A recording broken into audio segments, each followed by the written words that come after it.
Welcome to Comerica Park in Detroit, Michigan. It is a spectacular day for baseball. 22 degrees, not a cloud in the sky, and everything is upbeat for the Toronto Blue Jays. They've won the first 2 games of this series. They are looking to sweep the Tigers in a ballpark that's always caused them problems. Now it's time to take a look at the Blue Jays lineup. Jose Reyes top of the order against Justin Verlander. He's 4 for 7 with a double and a walk. They need him on base to really set the table for the rest of this potent lineup, and Jose Bautista in this series has been terrific. He's hitting .500 for the series, 3 RBIs, 3 runs scored. He has run the bases very well. He has played great defense in right, and he has shown his leadership skills throughout this 2-game series. They are set to take on the tough right-hander, Justin Verlander. Well, the 31-year-old right-hander is making his 13th start of the season after a rough couple of starts. Verlander came back and earned the win at Seattle. He went 7 2/3 innings, giving up just 3 earned runs. Verlander will be challenged with this Blue Jays lineup tonight. This is a little bit of a different Justin Verlander than we've seen over the years. He used to regularly hit triple digits on that gun. We're going to keep an eye on his velocity today. It's been going down each year. Justin's learned how to pitch a little bit now with that. He's got to locate his fastball a little bit more now. Verlander, the Cy Young Award winner and MVP a couple of years ago in the outfit. J.D. Martinez, Austin Jackson, and a 9-time Gold Glover Torrey Hunter from left to right. Nick Castellanos is at third. Andrew Romine at short. He teams up with Ian Kinsler up the middle. Miguel Cabrera at first base, and Alex Avila behind the plate. A little surprising day game after a night game. Castellanos gets the nod at third base. He was working out in the outfield last year with Miguel Cabrera here. With Prince Fielder gone, Cabrera moves over to first. Castellanos back to his home at third base. Got to be a much more comfortable feeling for Castellanos. He's just 22 years old. So he is at third base, and Verlander is set. Reyes steps in, and Avila will flash the signs. Here's the first pitch of the ball game. It's in there for a strike, and we are underway.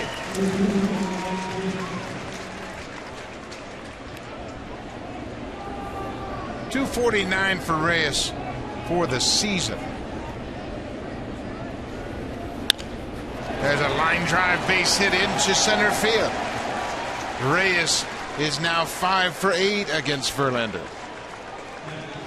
That'll bring Melky Cabrera to the plate. Last night he hit a home run in the first inning off Rick Porcello. Melky Cabrera got it going early for the Blue Jays last night. Rick Porcello trying to come inside right there, but that 2-seam fastball comes back out over the plate. Melky jumped all over it. Home run number 9 for Cabrera. He's one of 6 Blue Jay hitters to have 9 or more home runs. The only club in baseball that can say that. Boy, the Blue Jays, the way they have hit this year, they have spread the Tiger defense out as thin as can be. Cabrera goes after the first pitch. It's a fly ball to left. Reyes is halfway at first, and he'll go back. So that'll bring Bautista to the plate with 1 out, and he's on a roll right now. Look at the numbers over his 10-game hit streak. Well, Jose Bautista has clearly just become a very big hitter. He is using the whole field. What he does is he does not try to do too much. He takes what the pitchers give him. That's why you see numbers like that. If a hitter's going to just be in pull mode all the time and try to go deep, you're not going to have numbers. Average, on base, slugging.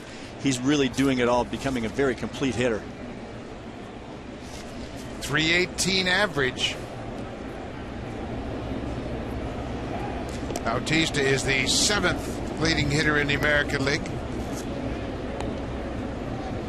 We have 4 of the top 10 hitters in the American League batting average race in this game today.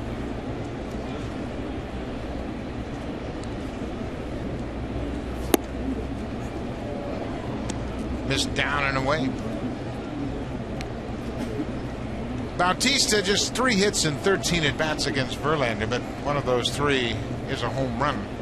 He's got 14 homers for the season. Changeup, and a good one. And this might be a situation right here where you see Jose convert a little bit with 2 strikes. 1-1 after the changeup, but he may use that right side of the infield. He'll pick his spots if he thinks a pitcher's going to stay away on him. He may use that right side. Jose Reyes dives back in. Bautista in the third spot as usual. Adam Lind behind him in the cleanup spot. No Edwin Encarnacion today in the lineup. He is out with a stiff lower back. 1-1 to Bautista, down and away. First innings are always a challenge for starting pitchers, and especially for Verlander facing this potent lineup. He hasn't really had a real good run of late, just 3-3 in the month of May. He's really had his struggles, and you're seeing a pitcher, as we talked about, losing that velocity. He used to be such a power pitcher. Does not do that anymore. He's got to figure out a way to pitch and what velocity he wants to do it at. There's a line drive into center. That's going to get down in front of Austin Jackson. Reyes is headed for third, and they'll cut the ball off. Jose Bautista going the other way, staying out that pitch, and singles into center. And that swing right there supports the numbers that we've seen for Jose Bautista. Watch this breaking ball out over the plate. He doesn't try to pull a ball, doesn't try to do too much, stays on it, and Jose Reyes gets a great jump from first base going first to third. Take a look at the heat map for Jose Bautista. These are singles and doubles only. No home runs involved here. And look how he uses the whole field. That is a really hot map, and you see the red, which shows the numerous balls hitting those areas, but Jose singles and doubles using the entire field. Big thunderstorm out in right field. Jose's been a big thunderstorm since opening day.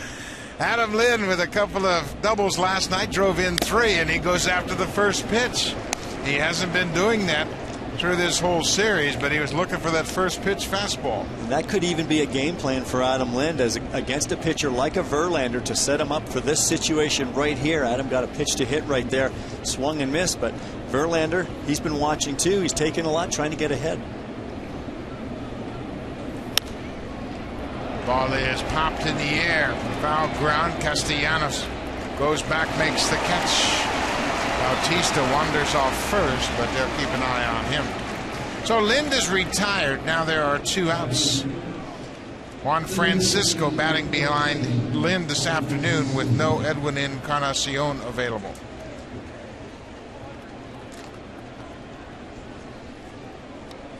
First and third, 2 down. This is the first time that Francisco has faced Verlander.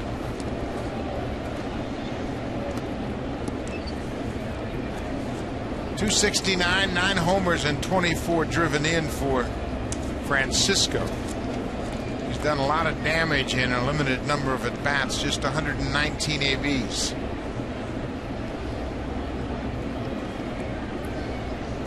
Verlander thinking twice right there about that sign Avila gave him. Sometimes a pitcher will come to the stretch and just say, nope, don't want to throw this pitch right here. He may change it up. First pitch fastball up and away.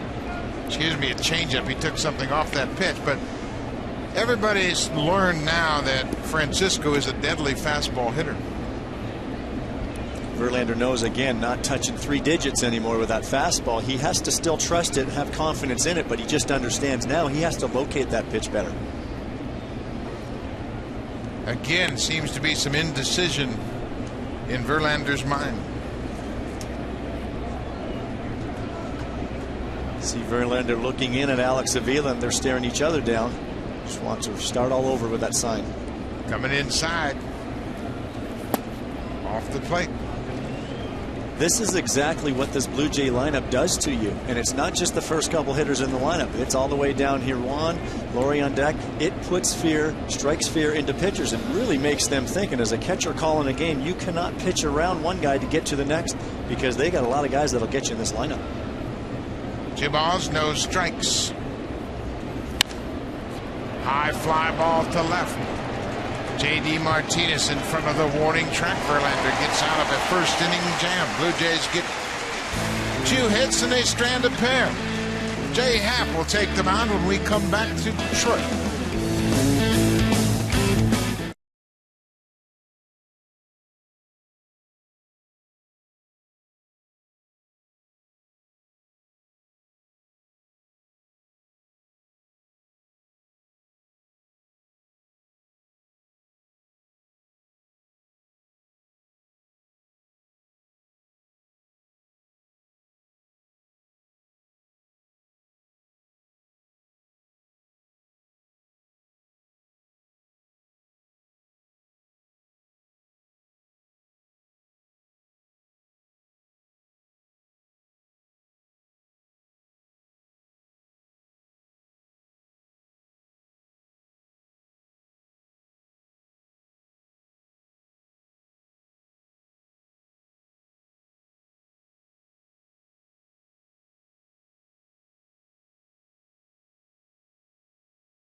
Castellano and Vizquel talking about some defensive issues, I'm sure.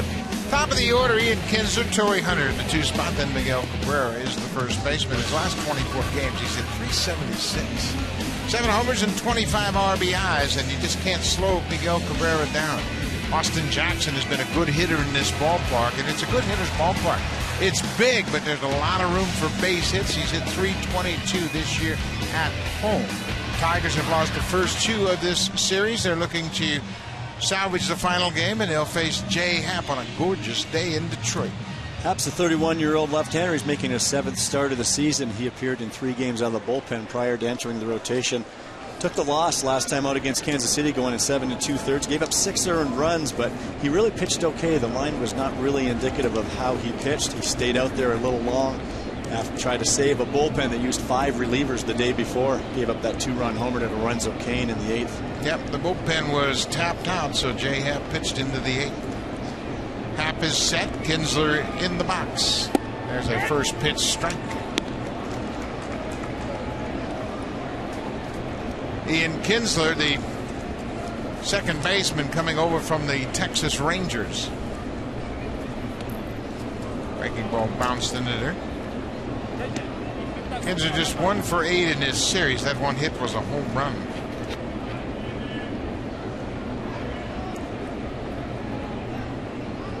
Kinsler had a good month of May. He hit .331 in the month. There's a base hit to right field. Leadoff single for Kinsler. With Kinsler aboard, let's take a look at the Blue Jays defensive alignment. Melky Cabrera, Anthony Gose, and Jose Bautista from left to right. Juan Francisco making his 25th start at third base. Reyes and Laurie up the middle. Lynn missed his 10th start at first base. And Eric Kratz is back behind the plate for Jay Happ. Eric Kratz catching Jay Happ again today. The arm of Eric Kratz really helped against this running game of the Tigers, but he's been doing a good job with Jay. We talked to Eric today about continuing to be aggressive with the fastball, especially inside for Happ. Inside fastball off the plate. And there it is. If Jay Happ's going to miss with the fastball, any pitcher for that matter, you want to miss inside. When you're trying to come in there, you get hurt when you leave the ball out over the plate. The flip side of that is you also want to work ahead, so it's a difficult task right here for Happ against Torrey Hunter. Torrey Hunter is 0 for 8 in this series. Change up. They go to second for 1. Back to first. Double play. Juan Francisco ranging far to his left gave Brett Laurie a good feed at second, and they erased that leadoff single. 2 outs. That'll bring Miguel Cabrera to the plate, and he had a big start to his day yesterday in the first. Well, Miguel Cabrera responded to Melky's home run in the top of the first, and R.A. Dickey tried to slide a fastball by him, thinking that he would take a strike right there. Miguel was not taking a strike. You saw that 2-seam fastball from R.A. Dickey running down and in on Miguel. Happ comes back with a first pitch fastball strike.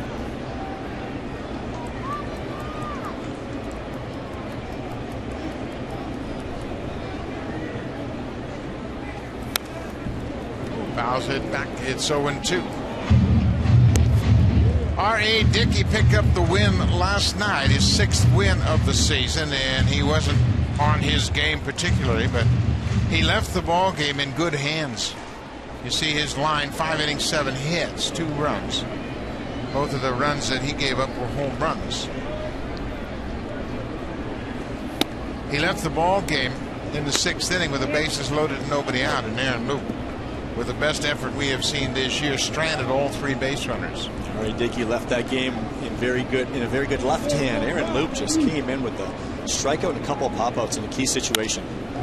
There's a 1 hopper to Brett Laurie. He had him positioned perfectly. Good inning for Jay Happ. Double play helps out. We'll go to the 2nd, scoreless in Detroit.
base runners. And over his last 6 starts in the month of May, it has not been a pretty picture for Verlander. He's gone 3-3, but every other number, it's very elevated for Justin Verlander. It is, and we continue to talk about the velocity dropping of Justin Verlander over these last number of years. And you have to remember, this is a pitcher now, too, that has logged an awful lot of innings as well as pitching deep into the postseason.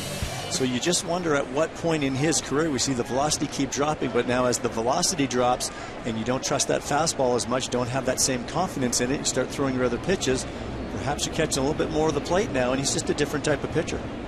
Well, we look at pitchers that pitch into October in postseason baseball, and they have a tendency to have a drop-off after several seasons in a row, and he's had 3 straight seasons of postseason baseball. Brett Lawrie goes after the first pitch and pops it high into the air. Miguel Cabrera into foul territory. 1 pitch, 1 out here in the second. You look at Justin Verlander's whip and opponent's batting average over the last 4 years. 2011, very respectable, under 1, but watch how it starts to creep, both the whip and the average. And that, again, I allude to the postseason, the long seasons. He's 7 straight 200-inning seasons. He's just been a workhorse for the Tigers, but you just wonder at what time you start paying that price. And these are the types of things that make you wonder if that time is arriving. 1 out. Yonder Navarro is the DH here this afternoon. John Gibbons mentioned the fact that had Edwin Encarnacion been available to play today, Navarro would have been behind the plate. Likes the way he's swinging the bat lately. But since Edwin is not available, at least at the beginning of this game, Navarro will be the DH.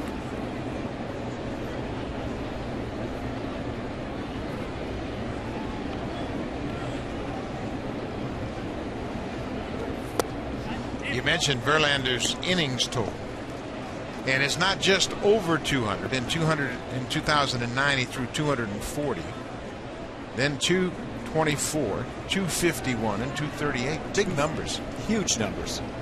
In baseball, you think about a 200-inning season as a season where a pitcher logged a lot of innings. Navarro will take ball 4, 4-pitch walk, a 1-out walk here in the second. And from a pitcher's perspective, when you start to lose that power and that velocity, right away you think fatigue. Now, that's not just fatigue today. That's just in general that they've really expended a lot of energy over those number of years. And at some point, how many bullets does that arm have? And you have to start to wonder. When you look at his innings total for his career, 1,851 innings. His first full season was 2006 when he was 23 years old. He made 30 starts in his rookie season. Eric Kratz, the catcher, takes a first pitch strike. Kratz got into the game last night. He came in initially as a defensive replacement in the 8th and got a single and scored in the 9th. He led off the 9th with a sharp single to left.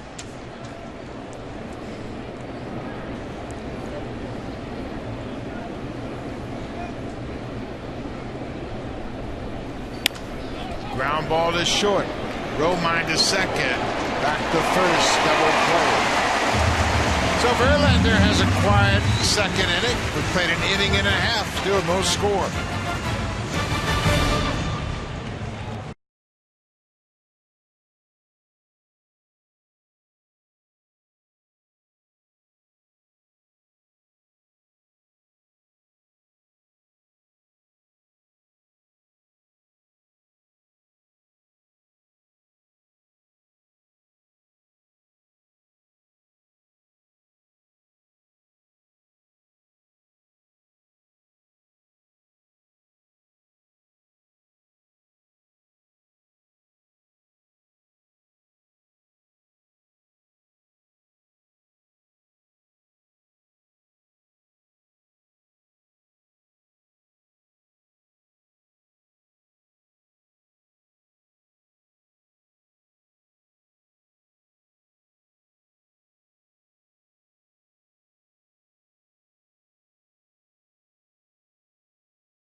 on Tuesday, July 15th, at Target Field in Minnesota. Help make Jose Bautista, Jose Reyes, Melky Cabrera, and Edwin Encarnacion starters for the American League. Fans are allowed to vote a maximum of 35 times per email address. Vote early, vote often, and vote at BlueJays.com. Last time we saw the total, Bautista and Melky Cabrera were second and third in the outfield voting in the American League. Edwin Encarnacion was fourth. So let's make sure you log online and cast your votes for the Blue Jays and make them starters in Minnesota for that 2014 MLB All-Star game. Victor Martinez batting right-handed. He's a switch hitter. Jay Happ starting out with that good fastball down and in. Good location right there. Nice job again by Eric Kratz, giving home plate umpire David Rackley a good look at that pitch. Make sure you get that call. Martinez is late and fouls it into the seats. It's especially difficult for a catcher catching a left-handed pitcher. When they throw that fastball in, that's a little handcuff zone for a catcher. You're not sure if you want to keep your hand straight or turn it over. If you turn it over, that ball can take your glove inside off the plate, and it does not give the umpire as good a look. Kratz wanted that ball upstairs, but it was well out of the strike zone. 1-2. We've talked about it throughout the series, how difficult it is to strike out Victor Martinez. He has just 14 strikeouts all season long. He puts the bat on the ball as well as anybody. He has such a good approach, and the reason he's so difficult to strike out is his plate coverage. He can get to anything from the outside to the inside, and he covers up and down as well, but he keeps that bat through the hitting zone so long with his swing path. He can also cover the off speed, so he's really got everything covered. Makes it very difficult to strike him out. Leading the American League in hitting at .332. Pops this one into the seats. He's so good. You see a good fastball there by Jay Happ at 93. He's able to get there to foul it off, but a good hitter like Victor, that's his goal, is to stay alive and see more pitches. If Happ goes off speed, he's usually good enough to keep that bat through the hitting zone again. Foul balls by good hitters are not accidents.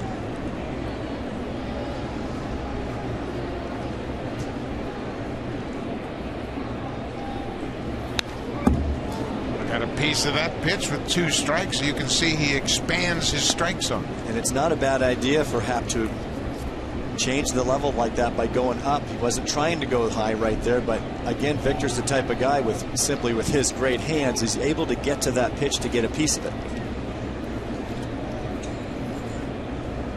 He's very talented, but he also has a very sound approach to hitting.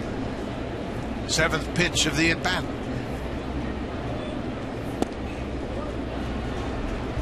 Two balls and 2 strikes. Martinez leading off for the Tigers here in the second.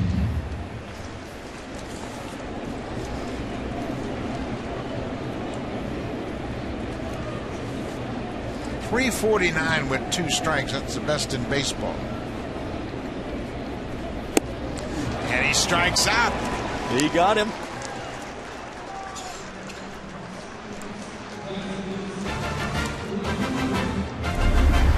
On Sportsnet, brought to you by the 2014 Honda CR-V. Honda, proud to be the official vehicle of the Toronto Blue Jays, and by Home Hardware, homeowners helping homeowners with expert advice. Joe, you recognize that across the Detroit River, don't you? There's my house right there. Windsor, Ontario, of course. It is south of Detroit. Little oddity, yes, most people, and they think you're nuts. What are you talking about? Canada south of Detroit? Right there it is. People used to say you live way up in the Great White North. I said I live south of some of you Americans. Hard to believe.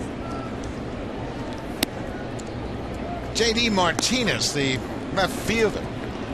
Martinez had a home run in the 9th inning on Tuesday night. Had a 3-run home run off Steve Delabar.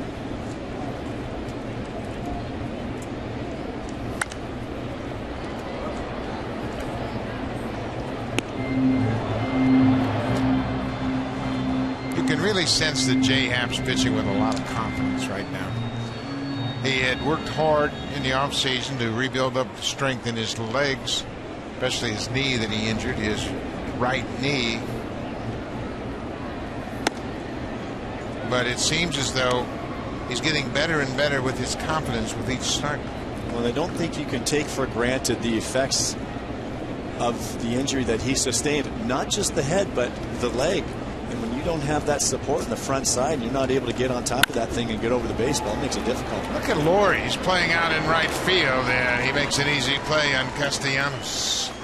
Brett Laurie has really become comfortable at second base. This is his 18th start.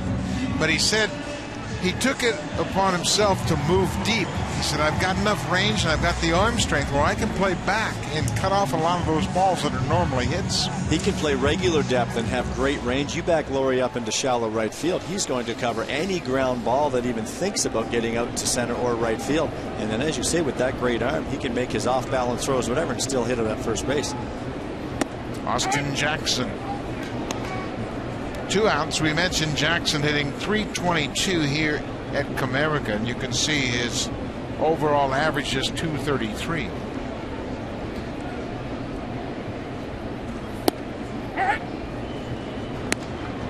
Oh, and 2.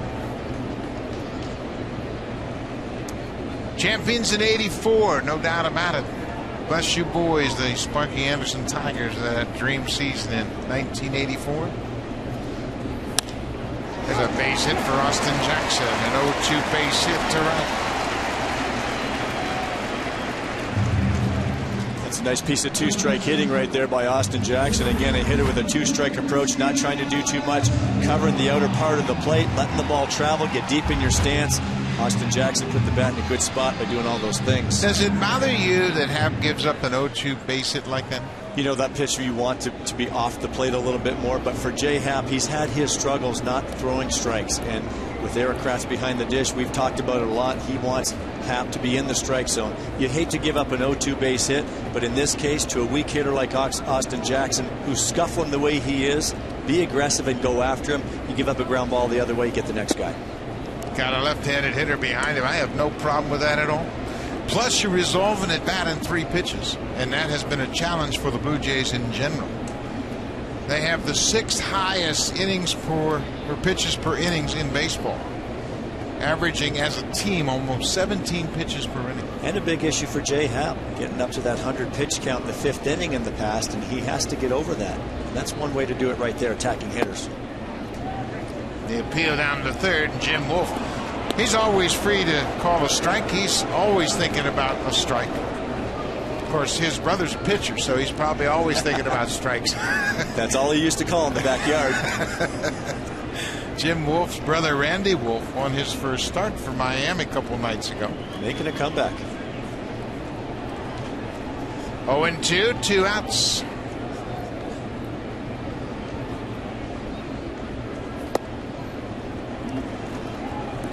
Been a real struggle for Alex Avila this season, batting just .212. It's been a couple of seasons where he hasn't really hit the way they had hoped. He was an all-star a couple of years ago at .290. Last 11 games, just 4 hits.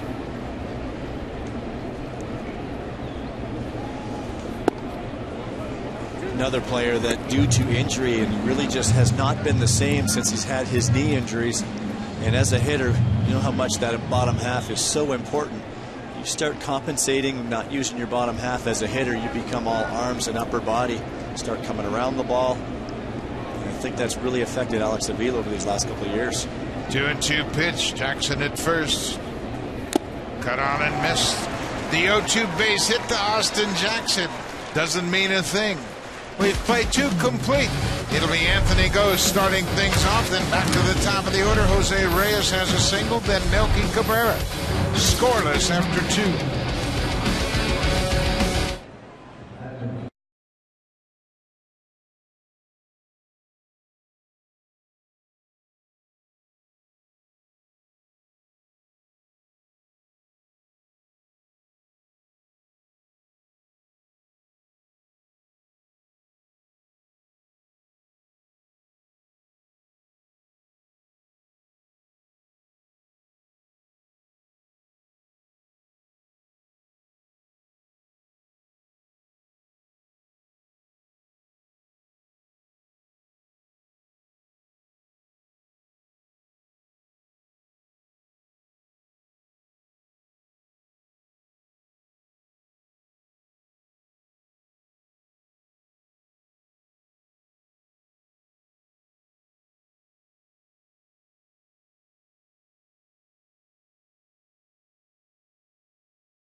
fastball upwards of 100 miles an hour, but he's a different pitcher lately.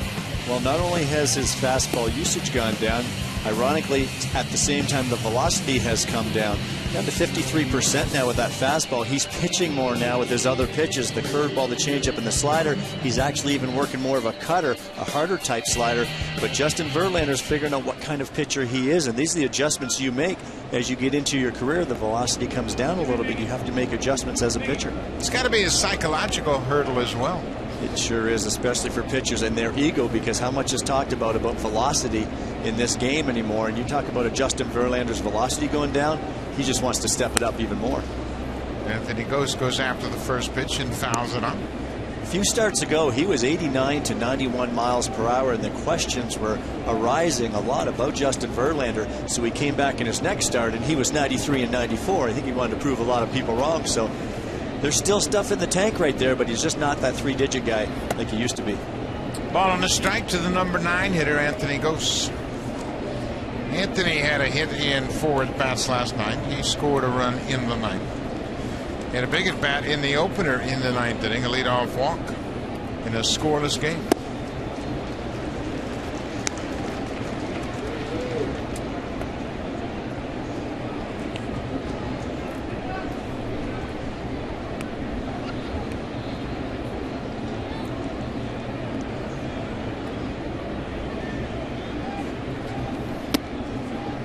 Two balls and 2 strikes.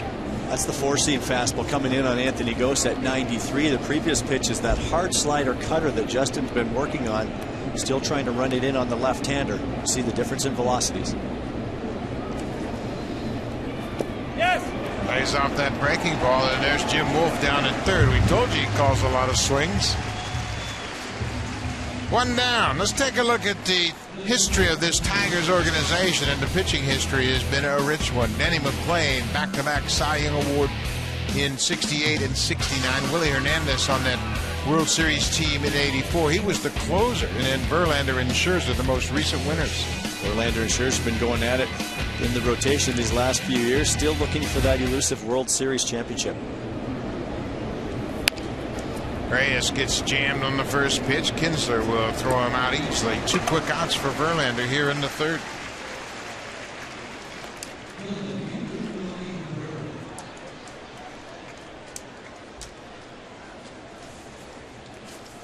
The Blue Jays have a 4.5 game lead over the Orioles in the AL East.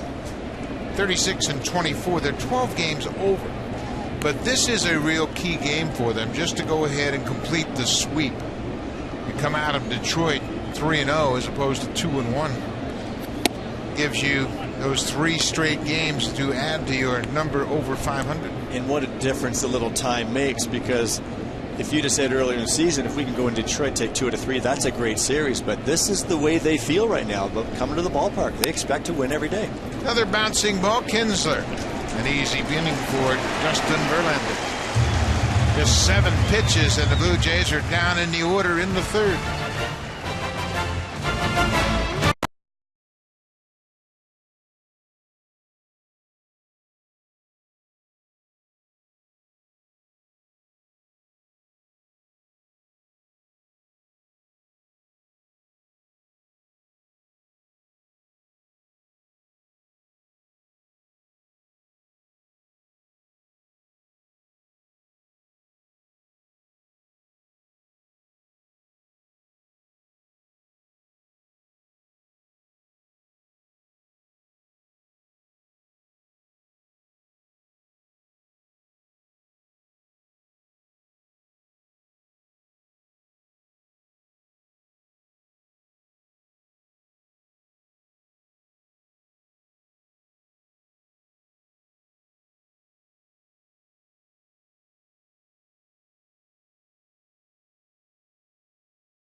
Reyes bobblehead giveaway will take place Sunday, June 8th, when the Blue Jays take on the St. Louis Cardinals. Game time is 1:07 p.m.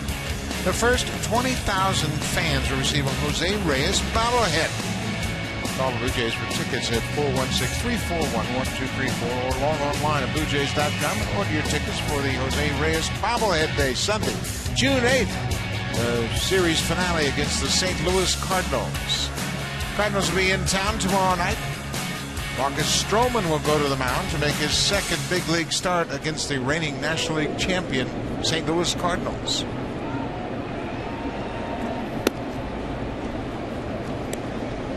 Nick Castellanos, the third baseman, batting .237 for the season. Bottom part of this order has been a real problem for the Tigers. They have not gotten any production at all from the last four spots in the order. It sure thins out after you get past Victor Martinez, and that's going to be a problem for these Tigers moving forward. The Blue Jays, we've seen it in their lineup. That's what good teams do. They have depth in their lineup 1 through 9, and not only depth, but they've got power throughout that lineup as well.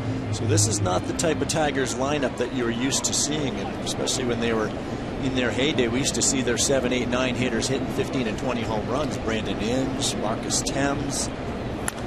Craig Monroe, there's a deep drive to left field. That's going to drop. Hits on the grass up against the wall. Castellanos is headed for second, and he'll get there with a leadoff double. His 9th double of the season. Looked like an off-speed pitch that stayed up in the zone, and he hammered it into left. Yeah, and especially when you miss with an off-speed pitch, you see the glove of Eric Kratz wants this thing down in the zone, and that's up and out over the plate. Missed his spot by a lot right there, and Nick Castellanos is able to get to it easily. Got off the end of the bat a little bit. When he first hit it, I thought he may have hit it out of the park, but you can see there, just got it off the end of the bat, catching it out front. Leadoff double. Blue Jays anticipating a bunt from the number 9 hitter, Andrew Romine. Lind at first is right on the edge of the grass. Francisco is also on the grass. Romine not showing bunt, and he takes a strike. This is the thing that Brad Osmus, the Tiger manager, was talking about. He said we turn our lineup over more often than not with nobody on base. Of course, the top 4 spots in the order as good as anybody's. If you can get guys in scoring position for the top of that lineup, they should produce. Key right here is for Juan Francisco at third base too. It's a read play for him. If the ball's bunted to him, he's going to come and get it. If not, he'll retreat to his bag.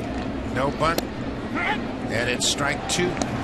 Are you surprised they're not bunting in this situation? You know, with the bat of Romine, Brad Osmus is a National League type style manager. In my eyes, I thought he would play that kind of game. Try to get on the board first, get on the board early. When you're a struggling team, it's nice to get on the board first and get your team a little bit of momentum.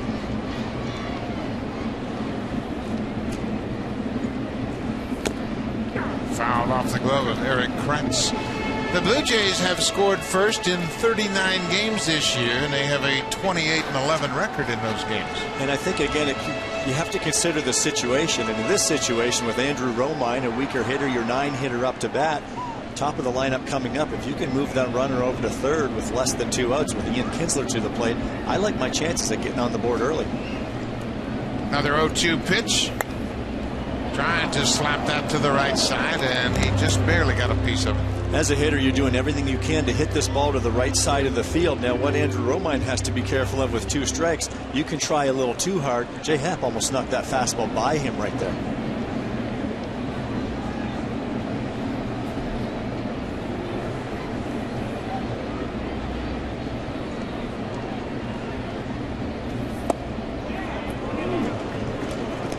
Just missed the inside corner. Scoreless game. We're in the bottom of the 3rd. Nick Castellanos with the leadoff double. He's standing at second.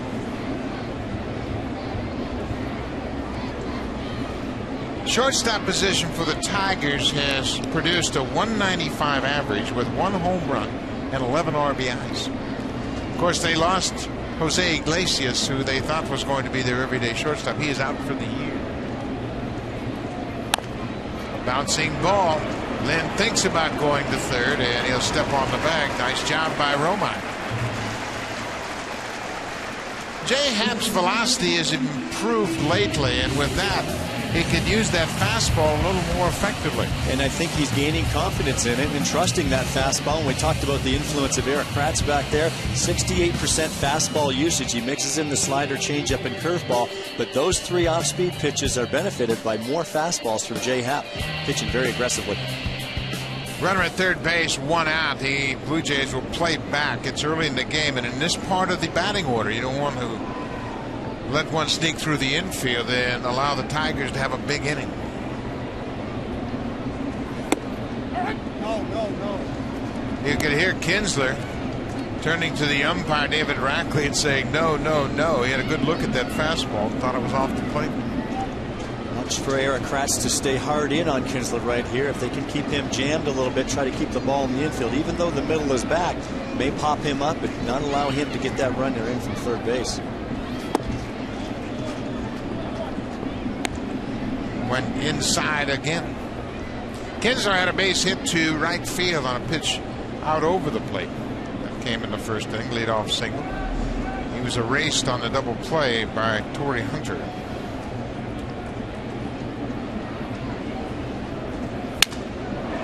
There's a fly ball into left, long run for Melky Cabrera, and that's a fair ball. Gets past Cabrera. Kinsler is around second. A run in. Here's the throw to third, and it is late and wide. Well, they had Kinsler shifted to the opposite field, and Melky Cabrera had a long run. He made a dive for it. The ball hit right on the chalk line. Well, he certainly had a long ways to go. The ball was hit off the end of the bat of Kinsler. You could hear the bat break. Here, Greg, if Melky gets to this ball in the air, Castellanos does not run well enough because it was shallow, but he had a long ways to go, not able to get there.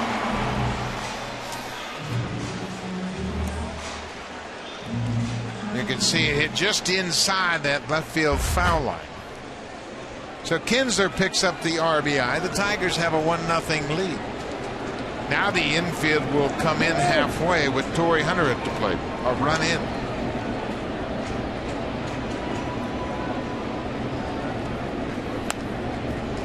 Hunter goes after that first pitch.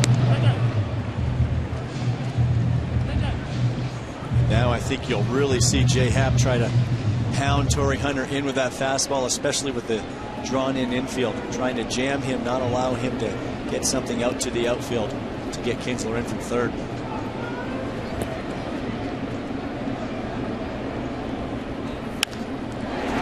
Fly ball.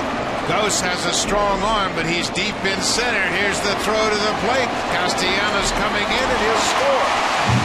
Torrey Hunter with the sacrifice fly makes it 2-0 Tigers.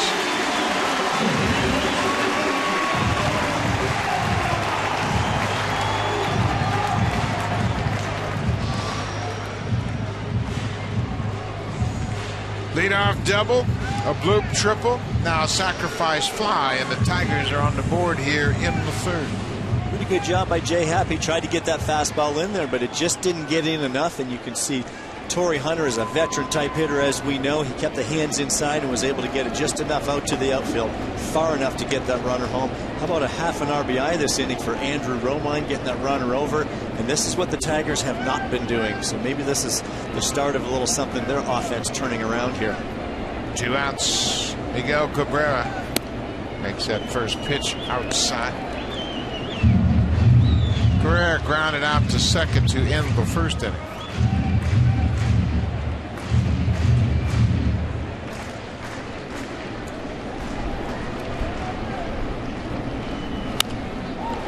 Flying ball into shallow right. Bautista will get there, and the inning is over. But the Tigers scored 2 runs on 2 hits. They've taken a 2-0 lead. Justin Verlander been staked to an early lead.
Catch Blue Jays in 60 seconds for the biggest at-bats and every game-changing play. Blue Jays in 60 seconds after every game, only on Sportsnet.ca.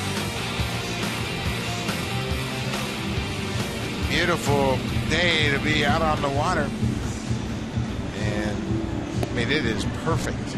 Game time temperature 22 degrees, and we had a rainy day yesterday. It looked like there was a chance the game might get rained down, but they expect 39,000 fans here this afternoon. It's been a good series. How about that for a day game? It feels like the old AL East rivals going at it again. Blue Jays have taken the first 2 of this series. Blue Jays have won 9 of their last 11 road games. Excuse me, 10 of their last 11 road games. When you're playing good baseball, it doesn't seem to matter where you play the games. Justin Verlander with a 2-0 lead. Jose Bautista had a single to center his first time up. Hit a breaking ball right back into center field.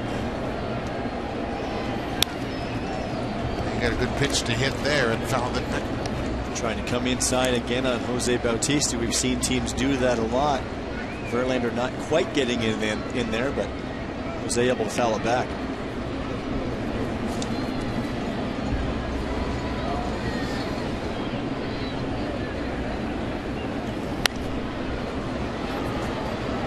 Back over the screen, out of play. Another high breaking ball. Verlander's not really locked in yet either. No, he's not. He's using all 4 pitches, and he's around the zone pretty good, and his velocity has not been bad, 91 to 94. But when you miss your spots against some of these hitters, they will make you pay, and you're not going to get away with too many mistakes like that pitch right there to Jose Bautista.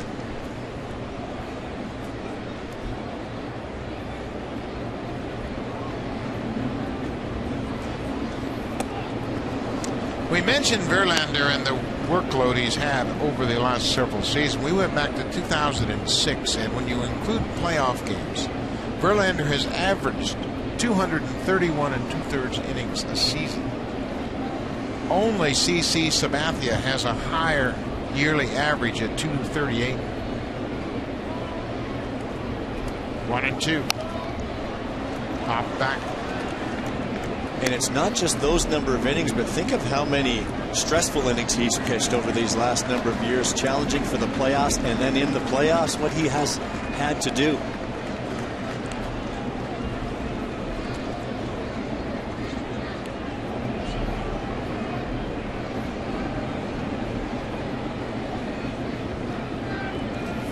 Way outside, now 2-2. That's that cutter right there trying to go away. It's not quite the slider. His slider normally around 85, 86 miles per hour. That one gets up to 88, so he wants that pitch to look like a fastball to Bautista, try to get him to chase as it cuts away from the barrel. Bautista just a tad late at 96. There's no problem at all with Verlander's velocity. No, we haven't seen many of those today, but he can get it up there when he wants to, and you can see him amp up against a hitter like Bautista right here, trying to get that extra gear to get it by him. Another 2-2 pitch.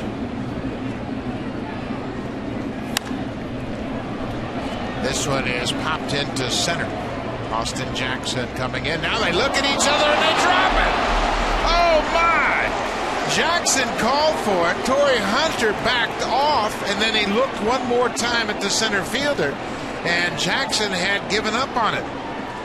Boy, you don't see plays like that. Jackson has committed 4 errors this season already. Torrey Hunter's a 9-time Gold Glover, but a miscommunication in the outfield proves costly. And the only reason something like this happens is miscommunication. Austin Jackson's a center fielder. You have got to go get this baseball. Unless Torrey Hunter is absolutely calling you off 10 times, you let him take it. But that's Austin's ball. If Torrey was there, that's just a lack of communication. And look at Bautista. That's a terrific job, not conceding anything, and because he is hustling around the base, he ends up at second. Talked about Jose Bautista's leadership this season and how important he's been to this club, and that's it right there. A lot of guys will put their bat down and just jog to first base, maybe even go about 30%, but at least he gave it a nice half sprint, enough that that ball lands and he ends up on second base. Now the Blue Jays have to capitalize on that error. And they're going to. There's a little looper into right. Bautista will stop at third, and Lynn has a single. So the first two reach here in the fourth. The Blue Jays can strike at any time in a ball game. When you look at their offense, and they are first in every important category. And that's the only reason that you're first in those categories is because you're getting contributions through the lineup. Just your horses cannot put those kinds of numbers up. That's a very deep lineup that we're seeing from the Blue Jays. We talked about the number of players that can leave the yard, too. Just a complete team effort. This is just a high-octane offense right now. So the air is charged to Torrey Hunter. And after that air, Lynn gets a single into right. Juan Francisco.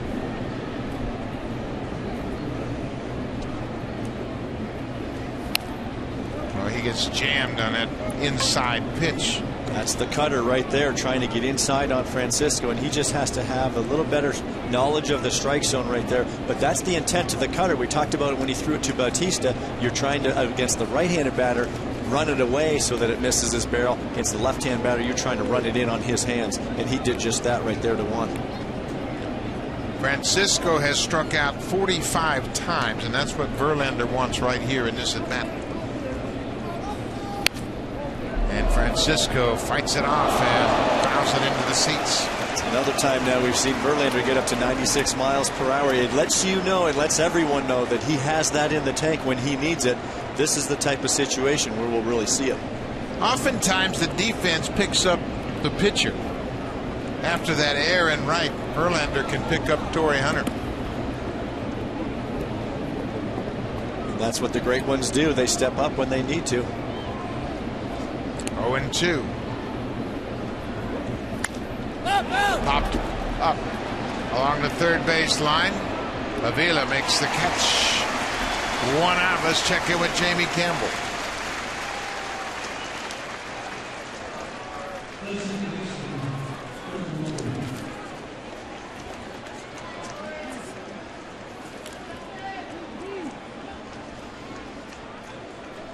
San Francisco is the National League version of the Blue Jays. The way they're hitting the ball, they're getting great pitching as well. And they have gotten off to a great start. How about Michael Morse? He went from the American League back to the National League, and he's tearing it up. San Francisco at 38-21 at the start of play. They have an 8-game lead over the Dodgers. Brett Lawrie now with one out and runners at the corners. Saw Verlander pound Juan Francisco in, got him to pop up. That ball beat him on the inside part of the plate. First pitch to Lawrie in there as well. Now Verlander's looking for the ground ball double play. Lawrie popped out to the first baseman his first time up. This is the first time Lawrie has faced Verlander.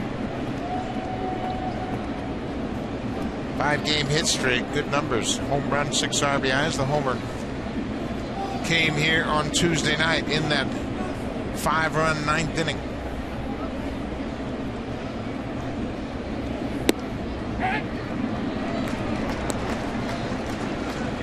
I don't know if they're doing it by design, but everything is up in this at bat. And that's not exactly what you want with a runner at third base and less than 2 outs. No, I don't think that's by design at all right there. Verlander wants that little cutter down and away. And Alex Avila called, and now he'll be going for the strikeout.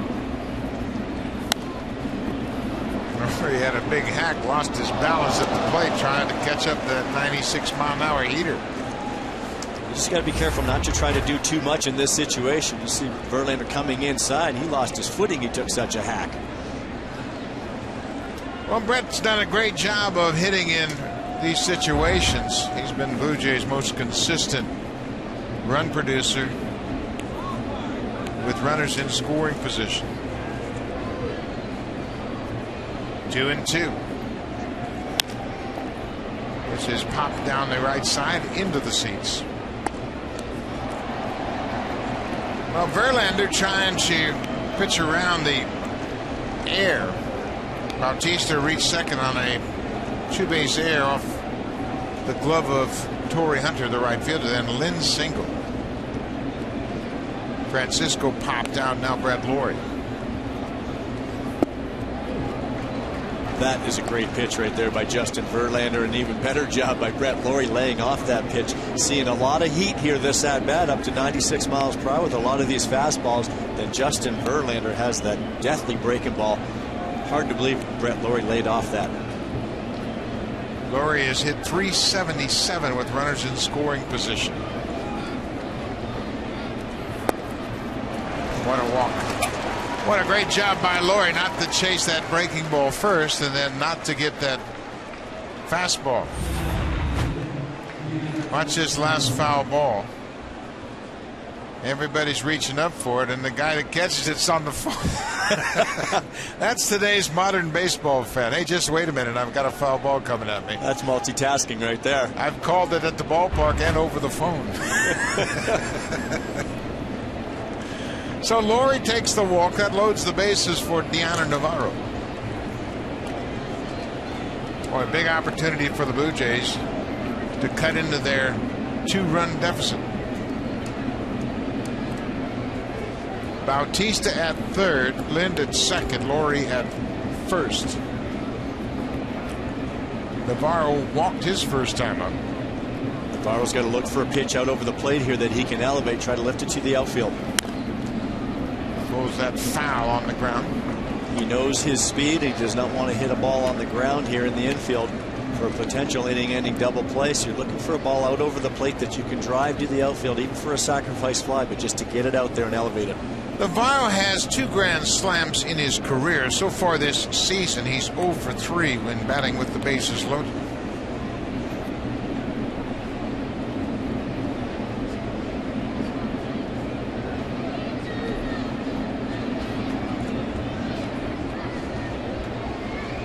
Verlander at one point in his career could just pick a pitch and throw it. It didn't make any difference what it was. They were all.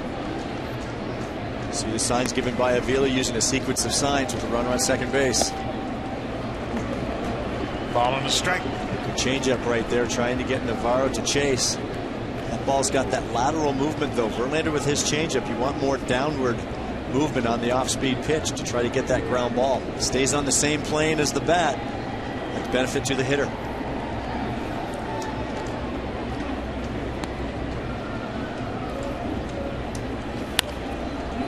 Foul. There's that cutter again. It's been a good pitch for Verlander so far today. And it's a sequence of pitches right there. Is going away with that changeup away, getting Dioner Navarro to look out over and lean out over the plate, coming back in with that cutter. It's been in the upper 80s. It's not going to be as hard as the fastball, but it's going to be harder than the slider. Again, the purpose is to get in on the hands of a left-handed batter.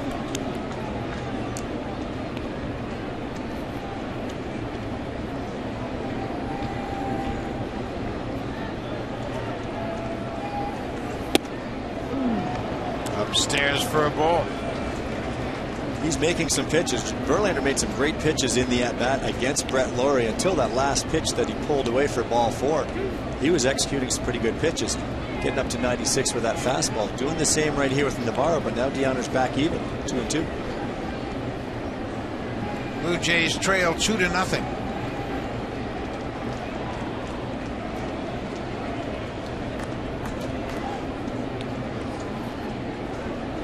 You're using a sequence of signs because of the runner on second base. If it's not the pitch Verlander wants, you have to go over the sequence again. Sometimes that can be confusing. He'll step off. Gets that ball right in on the hands of Navarro once again. Look at those pitches inside. Difficult to fight them off. Exactly. Trying to get jammed in there so he cannot elevate something to the outfield to drive this run home.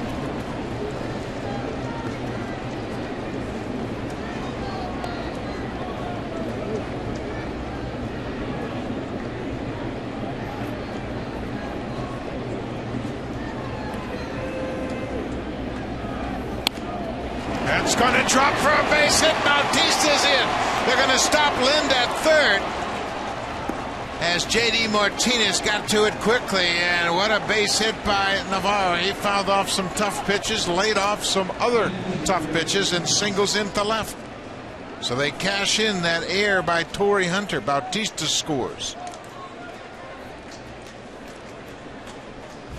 Couple of great at-bats in a row by Brett Lawrie. Now Dioner Navarro gets this. Look at this breaking ball. Just hung it way up in the zone. Got the foot down, waited, kept that bat through the hitting zone. That's the pitch he's looking for, something out over the plate that he can drive to the outfield. Didn't hit it hard, but made Verlander pay for that mistake on the hanging breaking ball. Torii Hunter charged with the air, his second of the season. That started the inning, allowed Bautista to reach. Eric Kratz hit into a double play his first time up. Pulls this one through the left side. That's a base hit. Linson to score. Here comes Laurie. The throw from left field is not in time. Eric Kratz with a two-run single, and the Blue Jays have taken the lead.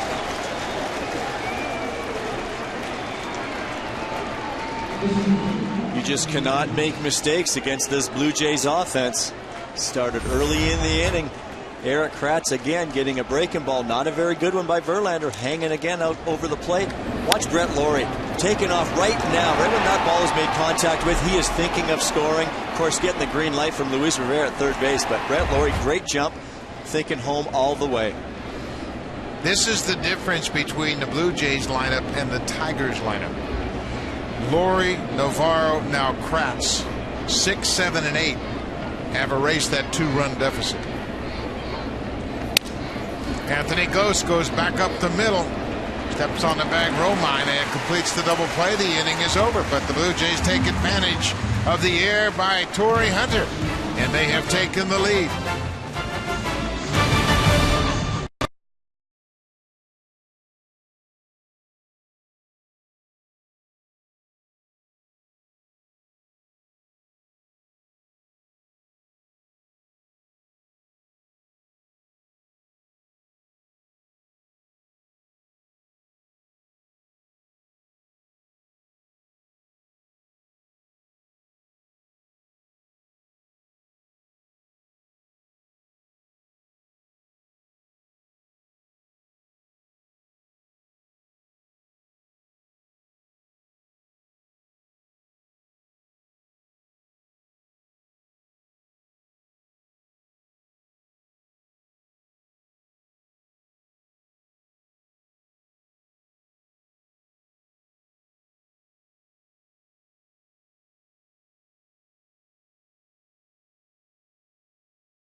Just over 100 of the world's best magazines on your tablet. Baseball fans, sign up at nextissue.ca/baseball and get an extended 60-day free trial. Torii Hunter and Austin Jackson, the right fielder and center fielder, talking over that air in right field. Hunter and Jackson obviously didn't communicate. They were trying to look at one another. They looked back and forth, and at the end they realized that neither one of them had really taken charge, and Hunter would ultimately commit the error that allowed Bautista to reach, and the Blue Jays cashed it in for 3 runs. And if I'm Austin Jackson, the way I saw that, it appeared as though he thought Torii Hunter called it all the way. Clearly that communication was not there. It's always the center fielder that has priority on any of those 5 balls in between. So Victor Martinez, strikeout victim his first time up, will lead things off for the Tigers here in the 4th.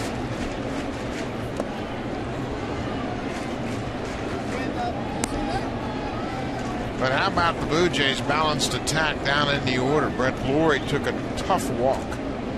He worked Verlander for the walk, and then Navarro and Kratz delivered at the bottom part of the order to give the Blue Jays the lead.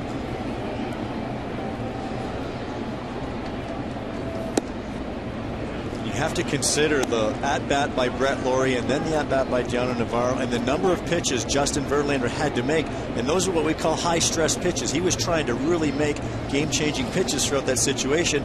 What's he end up doing? He hangs a pitch to Navarro, hangs another one to Eric Kratz. Blue Jays drive in a few runs. Justin Verlander threw 27 pitches through the first 3 innings and then threw 28 in the 4th. We keep talking about Kevin Seitzer's approach to hitting, and we have to keep going back to that because of at-bats like that we just saw from Lorian Navarro.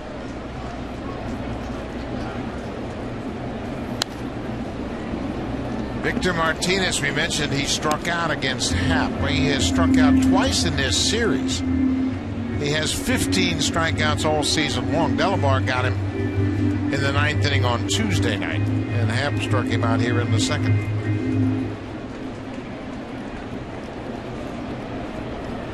Not an easy task. We'll see the approaches here with Victor Martinez. 2 strikes. Looks like Kratz was going to go inside. Jay Happ said no. Going to change it up.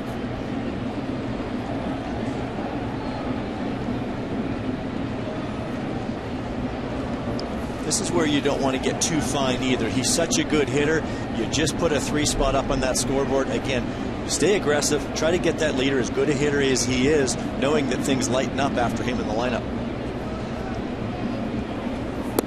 Missed with the changeup. Now it's a full count. And the last thing you want to do is encourage the Tigers with a leadoff walk. JD Martinez is on deck. Especially for your guys out there standing on defense. You just put a 3 up on the board. You just want to see your pitcher go work right now and stay aggressive and pound the strike zone. Martinez went after a borderline pitch.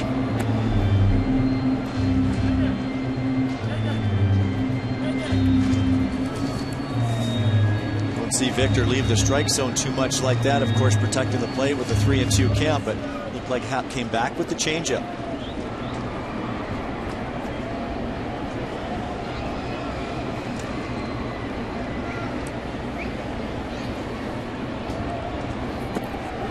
Off walk, another changeup. Man at first, nobody out. Let's check in with Jamie Campbell.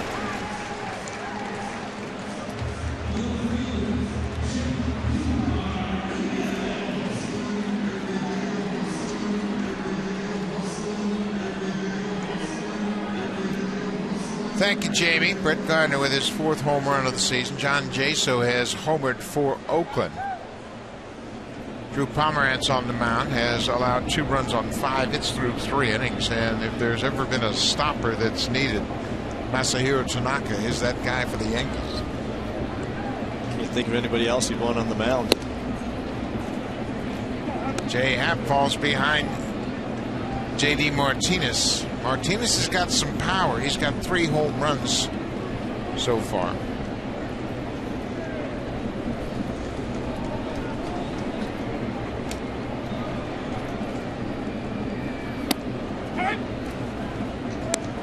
Ball and a strike. Blue Jays turned a double play in the 1st. Torrey Hunter hit into a 5-4-3 double play.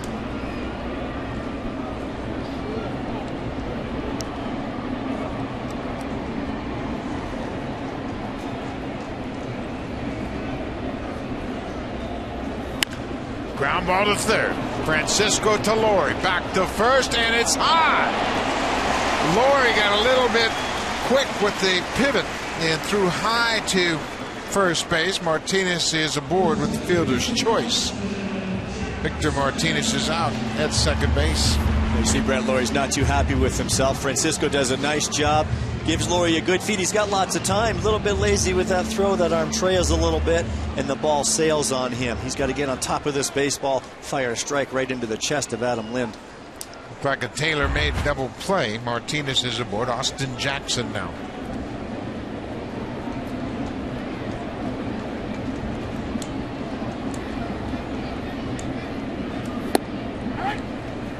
Jackson singled to right on an 0-2 fastball his first time up. That came with 2 outs in the 2nd, but he was stranded at 1st.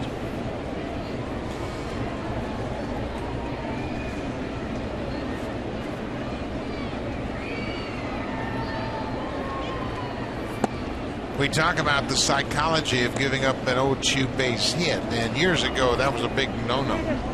But I don't have a problem with it, especially for a guy like Jay Happ. I want him to be aggressive down and away, and you saw what Jackson did with it. All he could do is hit it to right. It's not going to really create a lot of problems. You have to consider the hitter, especially in this lineup.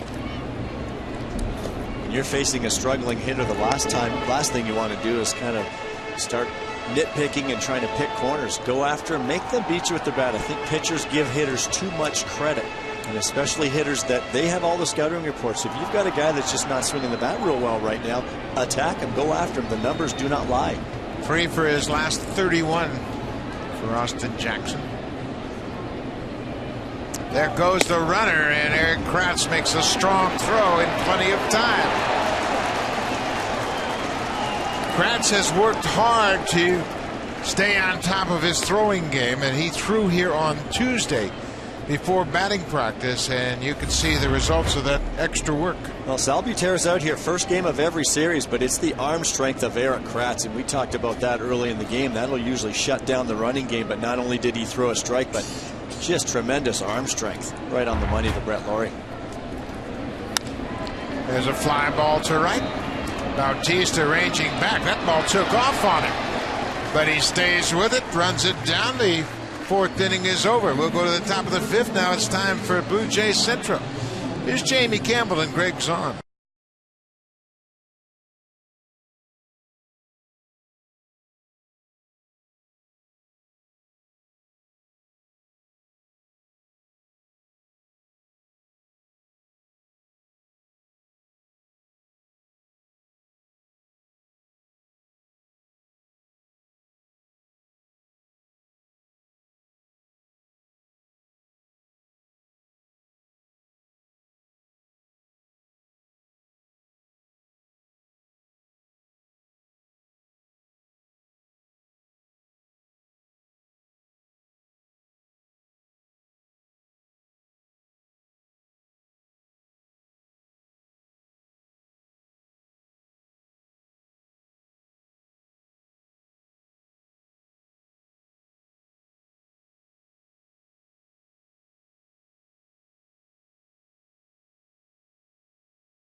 On Sportsnet, brought to you by the 2014 Honda CR-V.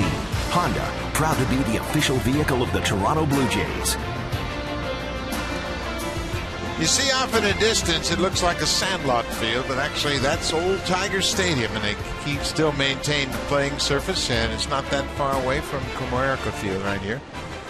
And it is a beautiful ballpark, and Comerica Park built and opened in 2000. Right here in April of 2000, and just down the road, the old Tiger Stadium. What a great place that was. It sure was. You never like to see those old ballparks go away, but what a beautiful park they've made here at Comerica, home of the Tigers. Leadoff man Jose Reyes will start things for the Blue Jays here in the 5th.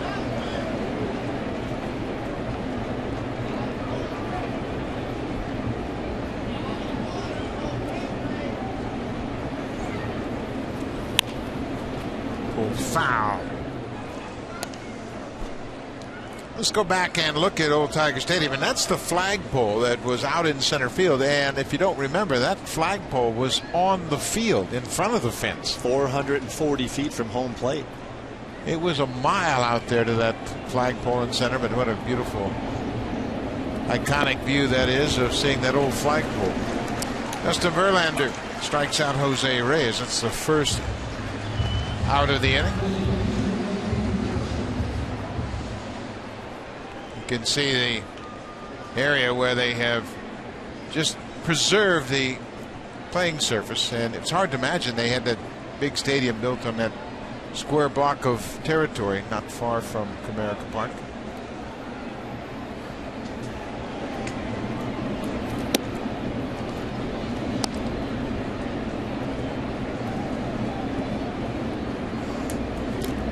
Melky Cabrera's gone 0 for 2 so far.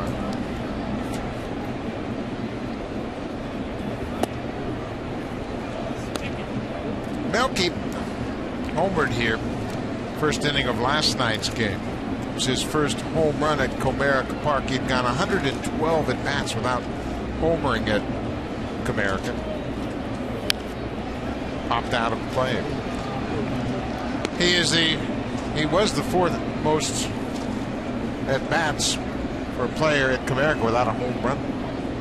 Asdrubal Cabrera has that distinction now. He's got 183 at bats here with no homer. Denard Span and Nick Punta. Miguel Cabrera shovels to Verlander, and there are 2 outs here in the 6th.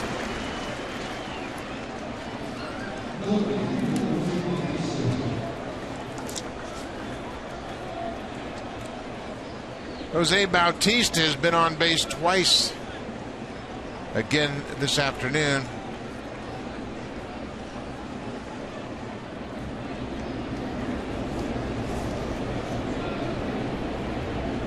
Singled in the first, reached on an error in the 4th, came around to score the first Blue Jay run of the afternoon.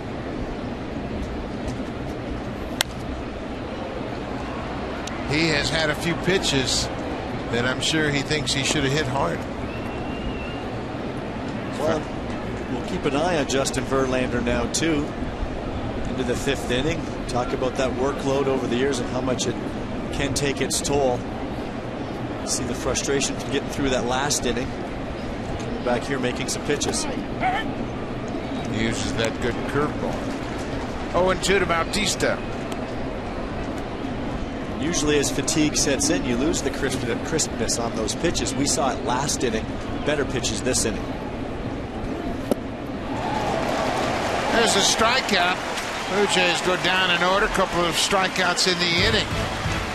To the bottom of the 6th, the Jays have a 1-run lead.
Watch every out-of-market regular season game live or on demand in HD quality.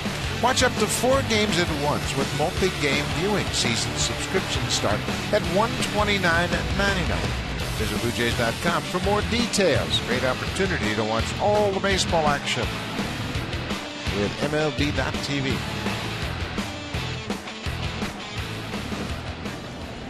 We head to the bottom of the 5th. It'll be the bottom 3rd of the Tigers' order. Avila Castellanos and Andrew Romine.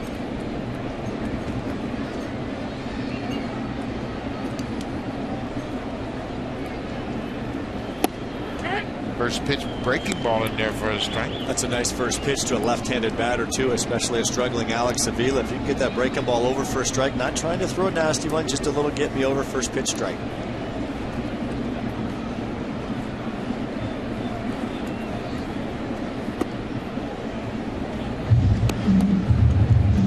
Well, the Blue Jays have got great starting pitching all season long, and I say that's the biggest surprise of the season. It has to be. We're talking coming out of spring training. That was probably the biggest area of concern on this club. Feeling that, of course, they were going to hit and that the bullpen was strong from last year. The Jays starters currently ranked 3rd in the American League, right behind the Detroit Tigers. And if you'd asked me that in spring training, I'd have said no way. Mark Burley has led the way with a 10-1 record and a 2.10 ERA.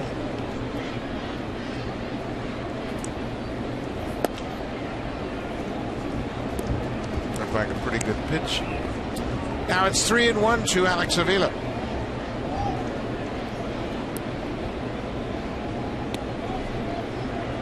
Blue Jays starters are starting to pitch deeper into the ball game as well. Jay Happ went 7 2/3 in his last start. And that really helps take the toll off that bullpen. Francisco over near the seats on the warning track, and it's out of play, and he runs into that wall, hit it pretty hard. Focused on that pop-up.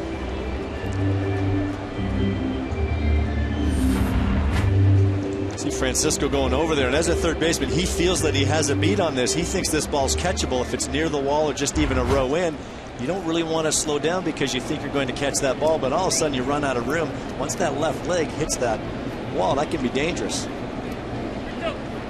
Now it's a 3-2 count to the Tigers catcher.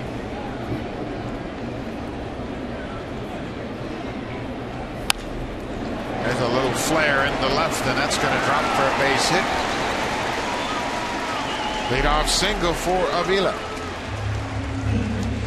This copyrighted telecast is presented by authority of Rogers Blue Jays Baseball Partnership. It may not be reproduced or retransmitted in any form. And the accounts and descriptions of this game may not be disseminated without the express written consent of Rogers Blue Jays Baseball Partnership. A lot of old-time cards right there. That's a collector's edition. It's not autographed. Where's the autograph? Yeah, I don't know. I signed about 200 of them in the last 3 days here. Nick Castellanos had a double in his first at-bat. Strike zone to David Rackley moving around a little bit on us right there. There's a first pitch breaking ball from Jay Happ. Didn't look like it caught the outside. Gets the call. Earlier missed with a fastball down. Looked like it did catch the bottom of the zone. Nice job by Eric Kratz right there, but didn't get the call. Comes back with a better curveball this time and gets ahead. 0-2.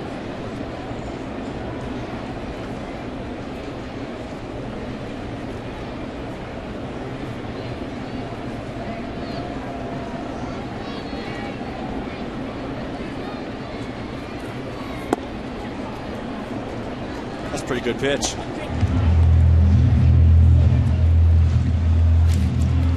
Eric Kratz set up inside, trying to lock him up in there. Jay Happ executed a perfect pitch, kept it down in the zone. Didn't get the call. Now it's 2-2. Sometimes a pitcher does not get that 0-2 call right there. If you're Jay Happ, now you try a little harder to make an even better pitch. You do not need to make a better pitch right there, 1-2. You just threw an outstanding pitch. It just so happens that you did not get the call.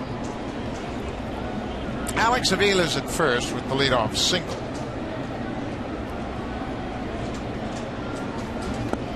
Now it's a full count. So Happ went from an 0-2 count to 3-2. And this is the part of the lineup we talked about before. Bottom third, you've got to be aggressive, go after him. Andrew Romine will be next.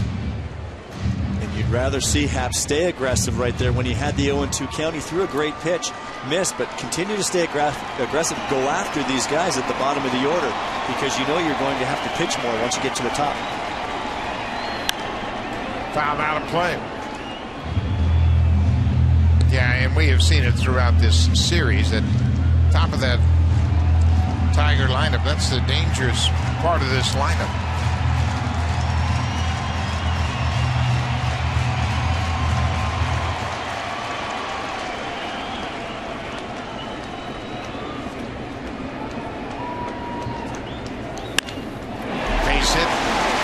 Single to left for Castellanos. First two reach here in the fifth.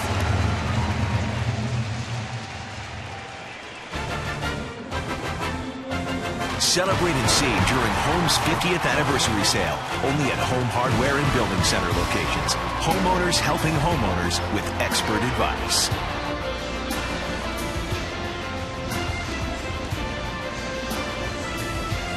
Detroit River and the old Renaissance Towers there.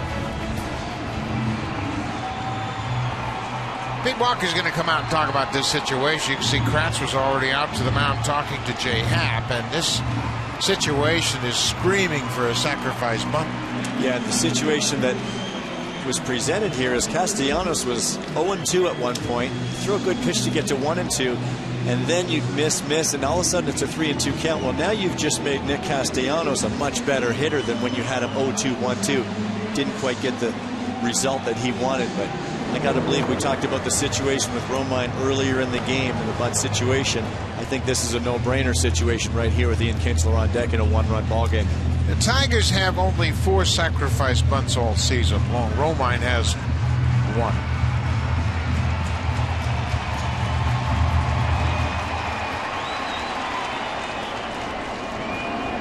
First and second, he's showing bunt early, and Lind is right on top of him, and now he swings away. He hits it to Francisco, who drops it and goes to first just in time. The old butcher boy and the third baseman Francisco had the right idea. He was looking right at second base for the possibility of 2, but then he dropped the ball. This is something that's practiced in spring training, but you do not see it happen too much in a game. Usually with pitchers, Juan Francisco is thinking too. He almost reacted too quickly, fumbled the ball, luckily able to recover. He's thinking too right now. You see him looking at second base before he even caught that ball, able to recover, will recover in the bag to get the out.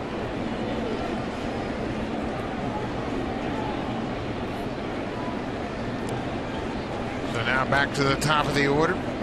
Ian Kinsler is 2 for 2.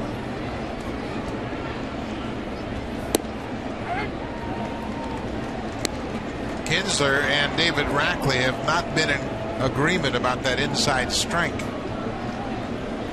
And especially as a right-handed batter, when you've got that lefty pouring in a 93-mile-per-hour fastball just in off the inside corner, it's a tough pitch to get to. Everything feels inside when it's that close.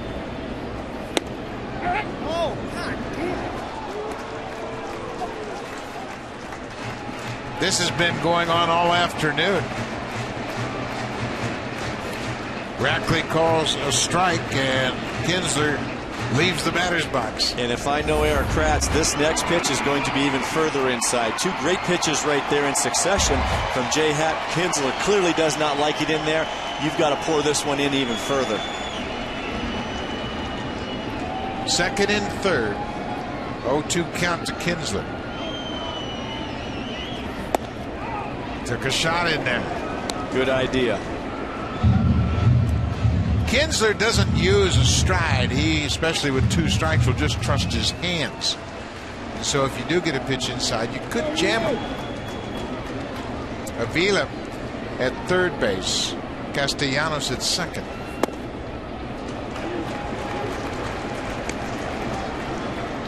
Kinsler clearly knows right now and probably getting frustrated with the fastballs inside. Eric Kratz is going to go have a chat with Jay Happ right now and talk about the situation. Do you want to keep trying to go in there? If you miss him, you load the bases. You've got Torrey Hunter coming up.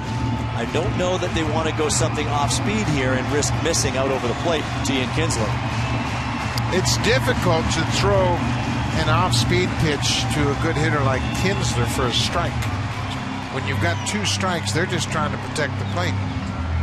And an off-speed pitch gives them something they can put in play. Especially with that approach, as you noted, Ian Kinsler, without that stride, there's no movement. There's just straight to the ball, so it's very tough to trick that type of hitter. 2 balls and 2 strikes. Blue Jays clinging to a 3-2 lead. Ground ball. Francisco at third. Will go to first. Kinsler has tied it up with the ground ball. Avila with the leadoff single comes in to score, and we are tied at 3. Happ made a very good pitch again. After their little conversation, Eric Kratz didn't even put a sign down, but he poured that fastball back in there, jammed Kinsler again. Very good pitch, but it's hard to prevent that run from scoring even on a weak ground ball. Kinsler put the ball in play and picks up the RBI. His second RBI of the afternoon. Now Torrey Hunter will bat with Castellanos still at second base. Hunter has driven in the other Tiger run this afternoon with a sacrifice fly.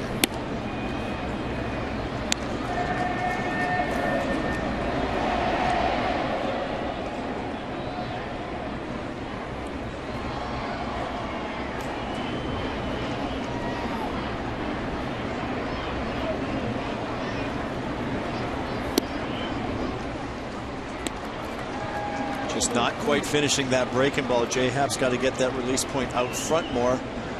Get that downward rotation on the breaking ball. You leave that arm outside. That arm's trailing a little bit, just not quite finishing. Miguel Cabrera is behind Hunter. Cabrera's gone 0 for 2 so far.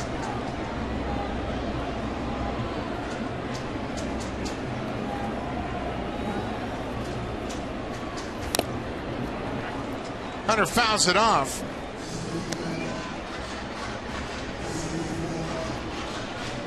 Happ went right after him with the 2-0 fastball. I don't think it matters if Miguel Cabrera is 0 for his last 20. You never really want to face him with runners on base. Yeah, don't get fooled by that 0 for 2. In the series, Miguel Cabrera is 1 for 9.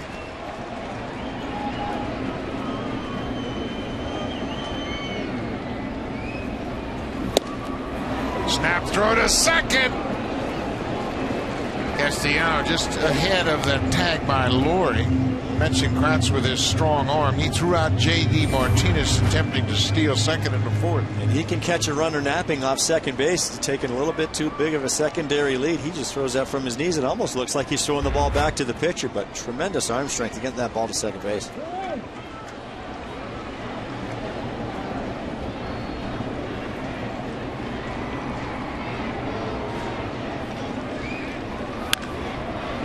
Foul by Hunter. Even though Castellanos was safely back to second base, that shortens up his lead with 2 outs, and you keep him just aware. And if there is a base hit, that might save you an extra couple of feet at home plate. Absolutely. And how many times we see a close play at home plate? The difference is not at the plate. The difference is in the jump that that runner got at second base and perhaps that secondary lead.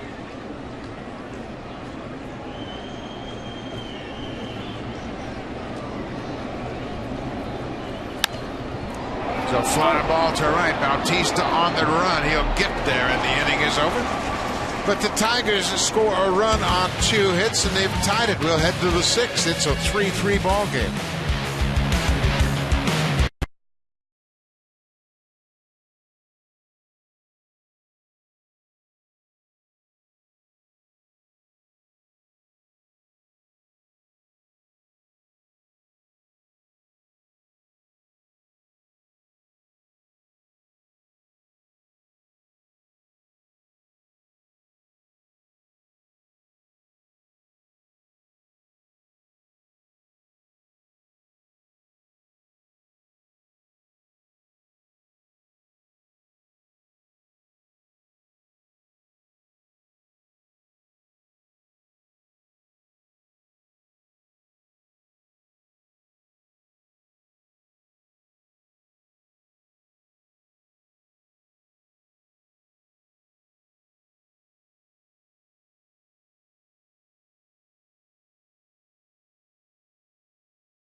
Mike Wilner hosts the Blue Jay Talk, delivers insight and debate. Blue Jays Talk after the game on Sportsnet 590, The Fan.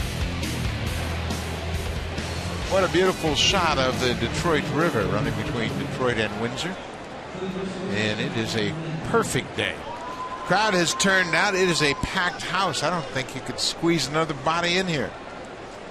And people standing in the aisles, standing on the walkways, and you couldn't ask for a better ball game. We are tied up at 3-3.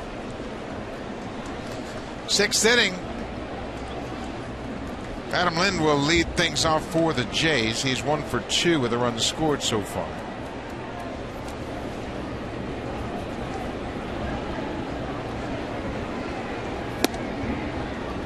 Verlander missed with that fastball inside.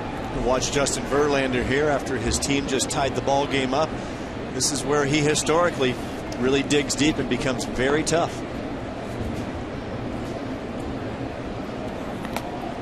Buried that changeup in the dirt. It's now 2-0.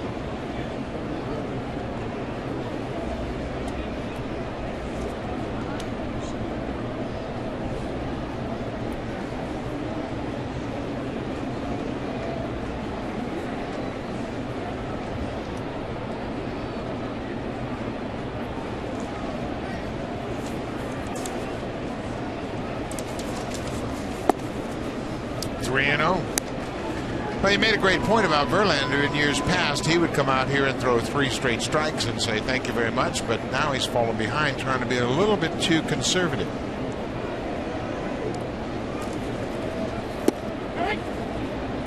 Verlander, of course, pitched a no-hitter against the Blue Jays in 2011 at Rogers Center. In that ball game, his velocity got better and better as the day went on. Yeah, those days he used to get up to 100 even in the 8th and 9th innings.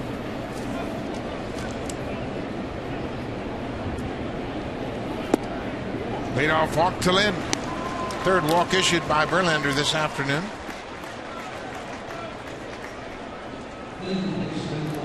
The only thing between Verlander and a perfect game was a 12-pitch J.P. Arancibia at bat. He walked after a 12-pitch at bat. The only base runner to reach for the Blue Jays that afternoon. That's what a power pitcher has to do. He's transforming right now. Again, we talked about the workload that he's logged over the years, the playoff appearances, the long seasons. He has to change a little bit, make an adjustment. It does not mean that he cannot be effective. He's still got great off-speed stuff. He may just have to pitch at 92, 93 miles per hour. There's a fly ball to right. Torrey Hunter will watch this one reach the seats. Home run, Francisco. His 10th home run, a 2-run shot. And the Blue Jays have retaken the lead.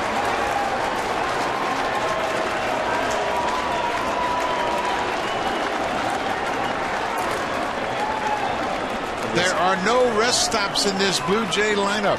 This ever dangerous lineup strikes again, and they can get you so many ways, but boy, the Blue Jays can really hurt you with the long ball. Juan Francisco's been doing it since he came over.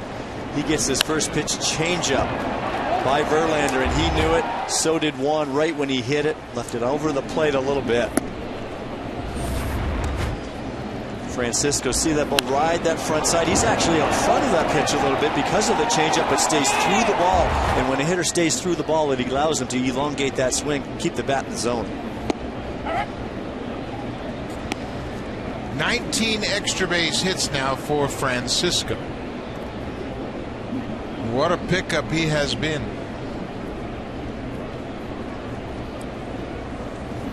And you got to credit John Gibbons for working out the situation to keep Francisco's bat in the lineup.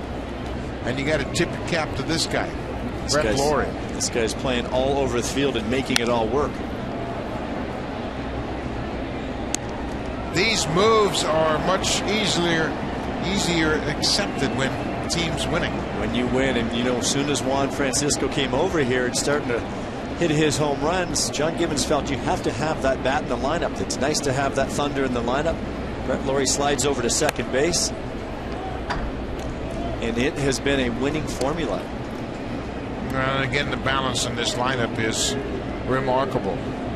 Yonder Navarro and Eric Kratz drove in the first 3 runs. Now Francisco filling in for that man, Edwin Encarnacion, who's out of the lineup with a stiff back.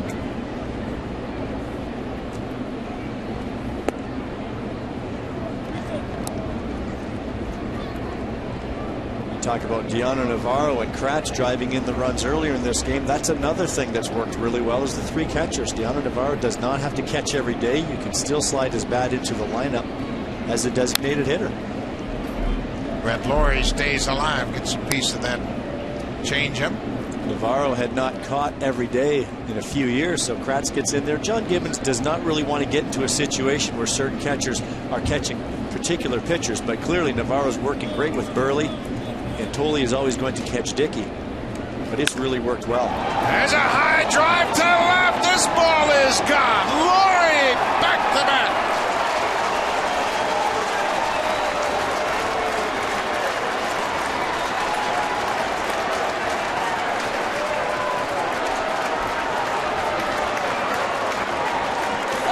Number 10 for Brett Lawrie. How about the last couple of at-bats by Lawrie today?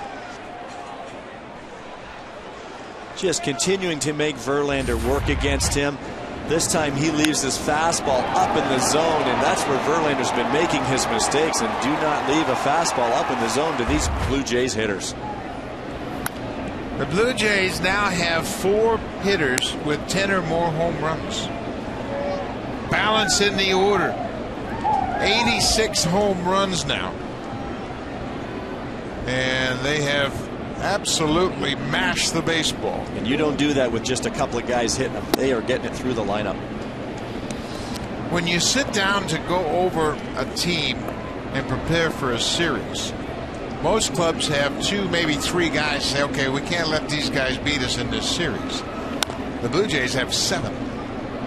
Kansas City talked about it in this most recent series when they were at Skydome, saying, you know what?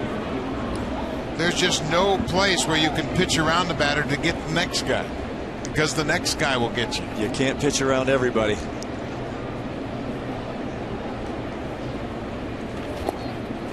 Breaking ball. Navarro strikes out, and he'll go to first. They throw to first to complete the strikeout. It's our first out of the inning. Brett Lawrie had an opposite field home run here on Tuesday night and goes deep to left here this afternoon. This is his first series at Comerica Park because of injuries the last couple of years. He's missed playing against the Tigers here. I think he's liking Comerica Park thus far.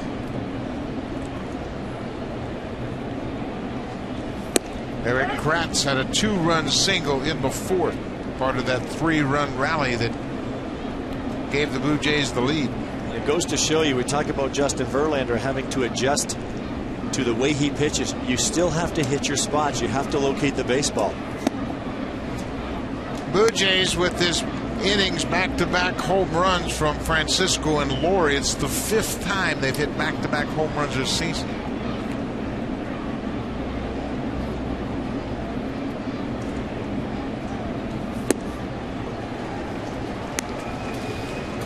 The Tigers have lost 4 in a row, and Verlander's supposed to be their stopper.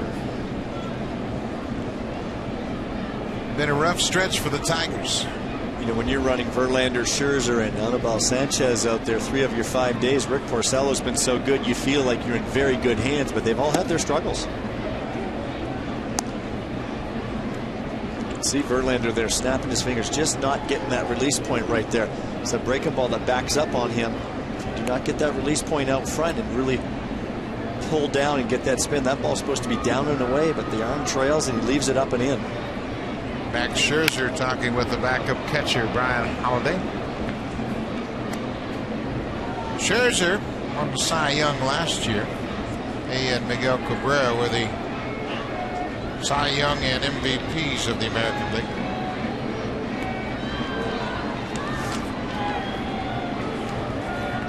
Verlander won the Cy Young in 2011. He was the MVP that year.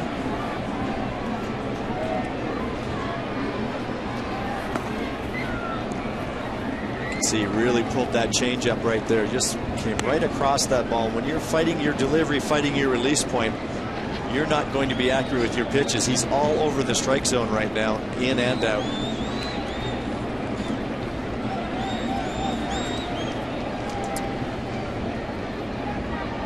3 balls, 2 strikes. Another walk. 2 walks in the inning, including the leadoff walk to Adam Lynn. Well, the Blue Jays start this day 4.5 games ahead in the American League East over the Orioles. And the Blue Jays are 12 games over 500. Well, that's a good number. Well, they have made quite a run, and as we said, we're into the first week of June now. That conversation was different in April and even into May, but now you get there around that 3rd point in the season, and you got to believe that your team's playing and that this is for real. And they've been continuing just to play great baseball. Anthony Gose takes a first pitch strike. That's how you put those streaks together, though. You've talked about the starting pitching already. The hitting has been doing it pretty well since day 1 this season. They've played great defense. Really, all facets of the game, they're playing very effectively, and that's how you put win streaks together.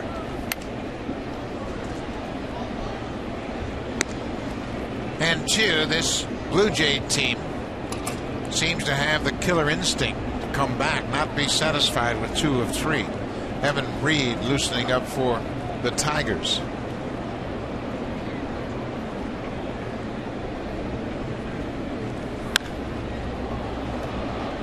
Torrey Hunter, the right fielder, almost in his tracks, waits for it. Gose is retired. That's the 2nd out of the inning. And earlier in the season, if you would have looked at this series on the calendar, on the schedule, you'd have thought, hey, take 2 out of 3 in Detroit, be a great series, but absolutely not. These Blue Jays win the first 2, and they're not happy unless they come out of here with a sweep. You never know what tomorrow has in store for you. The one thing the Tigers do have going for them is their starting pitching, and we know these guys can turn it around in a hurry and rattle off 10 of 12, 15 of 17. We talk about the big 3, but don't forget Rick Porcello as well. He's one of those big 3, therefore a big 4. So they can run it out there pretty good once that offense gets in gear.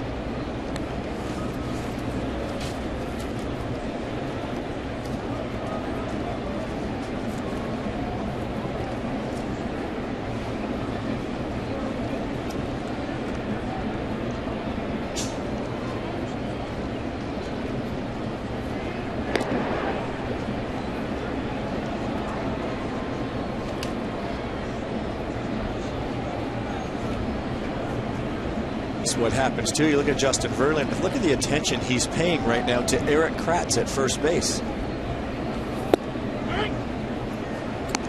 Reyes takes the first pitch strike. Jose Reyes singled in his first at bat. He's 1 for 3.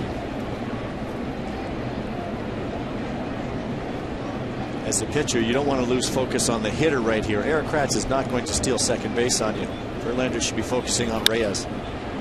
There's a fly ball into center. This should end the inning. Jackson makes the catch. The inning is over. But the Blue Jays send 7 men to the plate. A leadoff walk set the table for Juan Francisco. His 2-run home run, number 10. Then right behind him, Brent Laurie goes deep. Back-to-back home runs for the 5th time this season.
25th anniversary party tomorrow night at Rogers Center. It all starts at 7:07 p.m. when the Blue Jays take on the St. Louis Cardinals.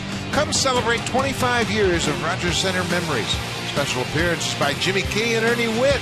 Call the Blue Jays for tickets at 341-1234 or log online to BlueJays.com. And don't forget to check out the top 10 Rogers Center moments on Sportsnet.ca. The 25th anniversary will be celebrated tomorrow night. The actual game was the first game played on June 5th when the Milwaukee Brewers were the guests of the Blue Jays at what was Skydome at the time. We'll celebrate that 25th anniversary tomorrow night.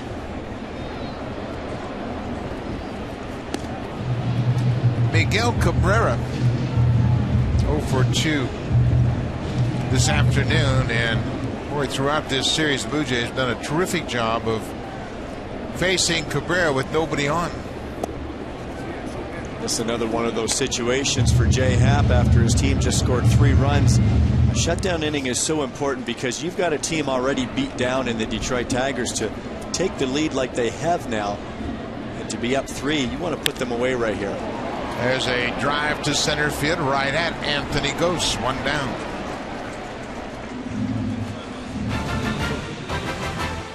Celebrate and save during Home's 50th anniversary sale. Only at Home Hardware and Building Center locations. Homeowners helping homeowners with expert advice.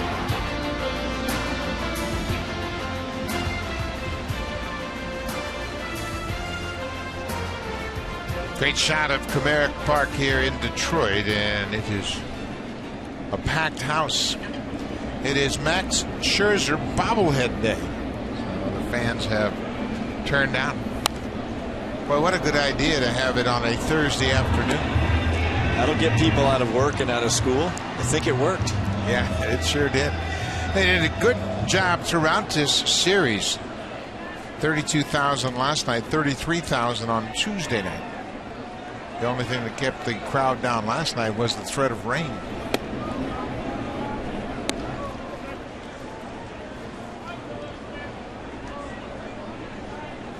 I like the aggressiveness right here. Jay Happ talked about scoring 3 runs for him. Come out, be aggressive. The worst thing Victor does is hit a solo home run right here. You're still up a couple of runs. Make them beat you with their bats. Drops that breaking ball in there for a strike. There's the Max Scherzer bobblehead, and everybody's got him. Good job. Of course, that's always a very successful event whenever you have those bobbleheads. Blue Jays will have one on Sunday, June 8th. There's a little looper into left, and Melky Cabrera will play it on a hop. Victor Martinez is aboard with a 1-out single.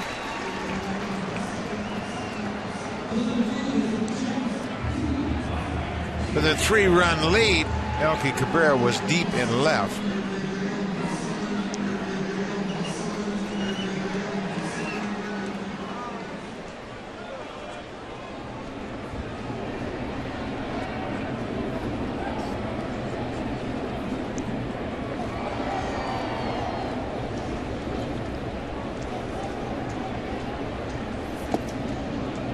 J.D. Martinez is 0 for 2.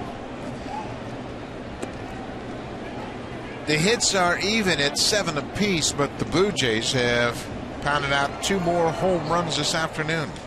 Juan Francisco and Brett Lawrie went back-to-back in the 6th.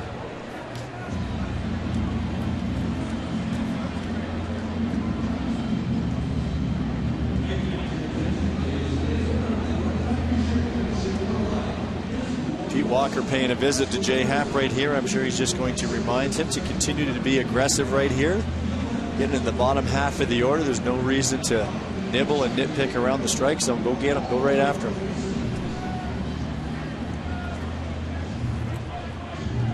Rogers customers can watch the Blue Jays on Sportsnet live on your smartphone.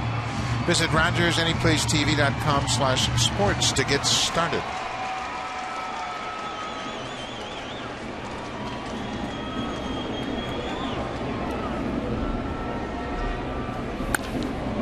One hopper to Reyes. Nice play on a tricky hop. Lawrie this time throws a strike to first.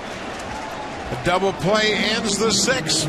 Little short meeting from the pitching coach. Jay Happ gets the double play.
Game this afternoon. That's always a benchmark to get a pretty good idea of where you're at in the season. The first 30 games, a little bit of a concern, 13 and 17, but what a turnaround after that 30th game.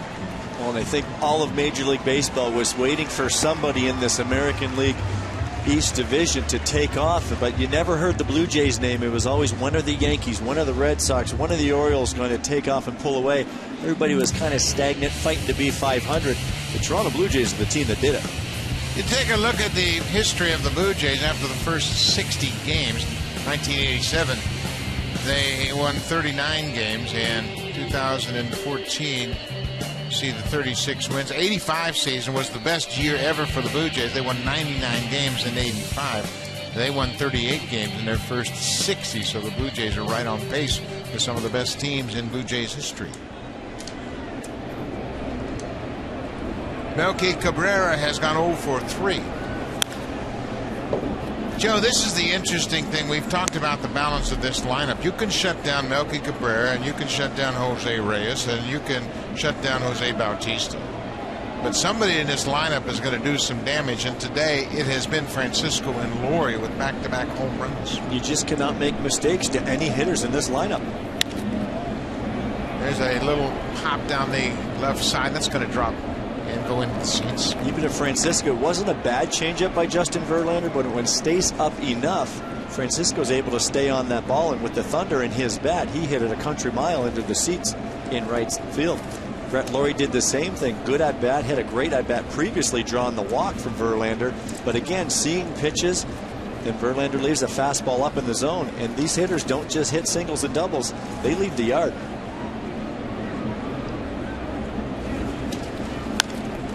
There's a fly ball to left. J.D. Martinez is there. Melky Cabrera is 0 for 4.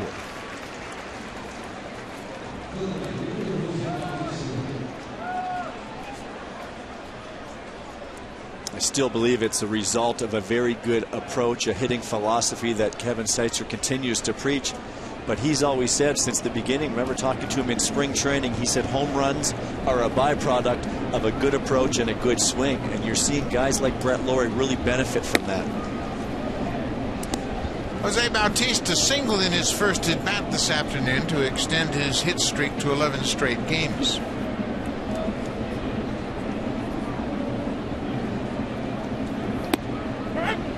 He may have had the most pivotal at bat in the ballgame in the 4th inning when he hit what looked like a routine fly ball into right center.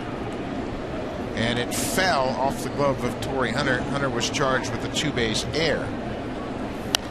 That got the inning started, and the Blue Jays would cash in with 3 runs in the inning to take the lead. Tigers tied it up in the 5th. He and Kinsler had an RBI ground out, and then the Blue Jays had the 2 home runs in the 6th. And that's where we stand now at 6-3 Jays. Bautista drops one in front of Torrey Hunter in right.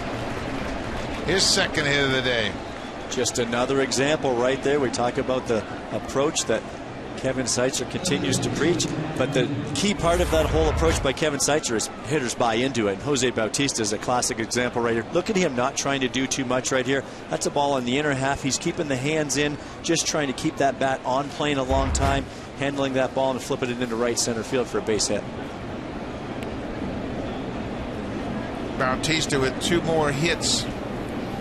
His average now at .321.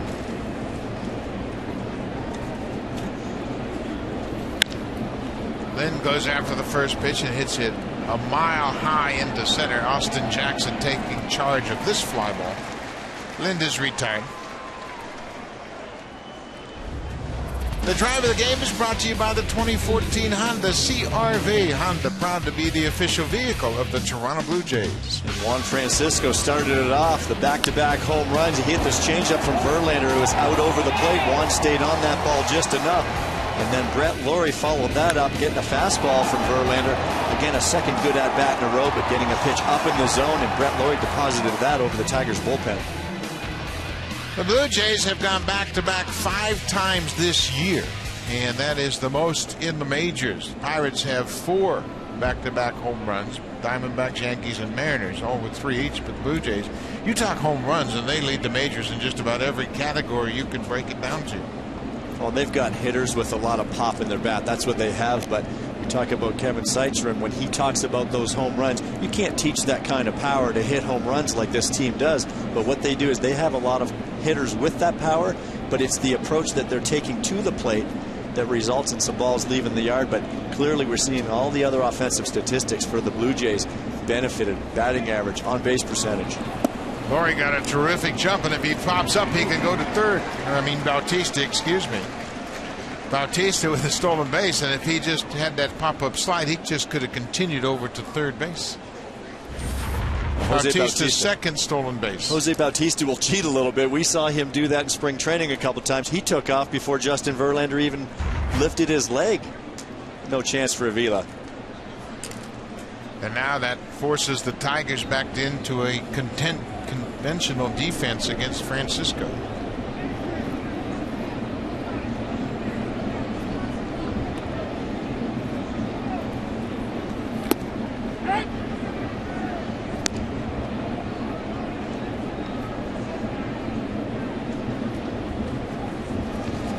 Juan Francisco's best home run season was last year with the Braves and the Brewers. He combined to hit 18 home runs.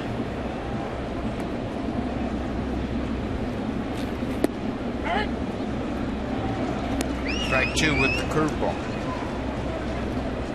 That's the good curveball from Justin Verlander right there, but we have not seen a lot of those today, and that's usually a very good pitch for him.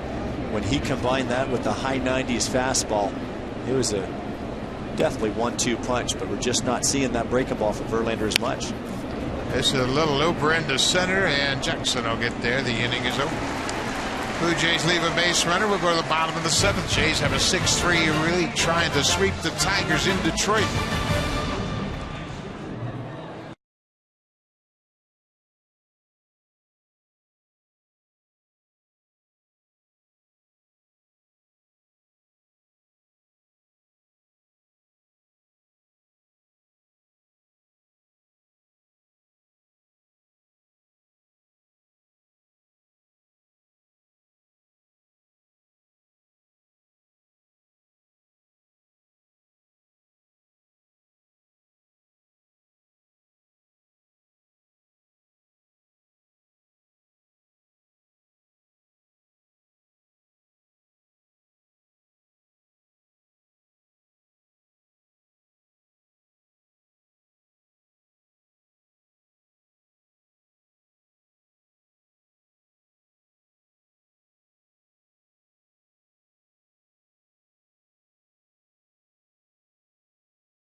Cardinals, Blue Jays, tomorrow on Sportsnet.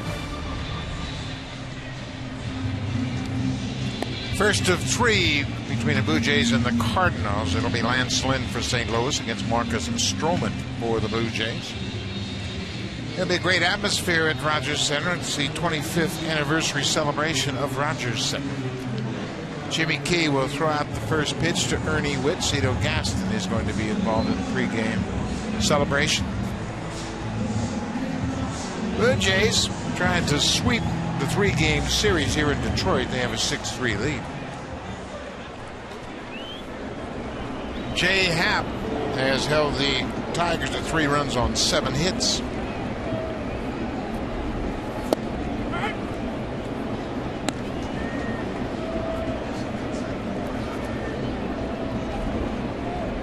Austin Jackson had a single in the second. Chops this one foul.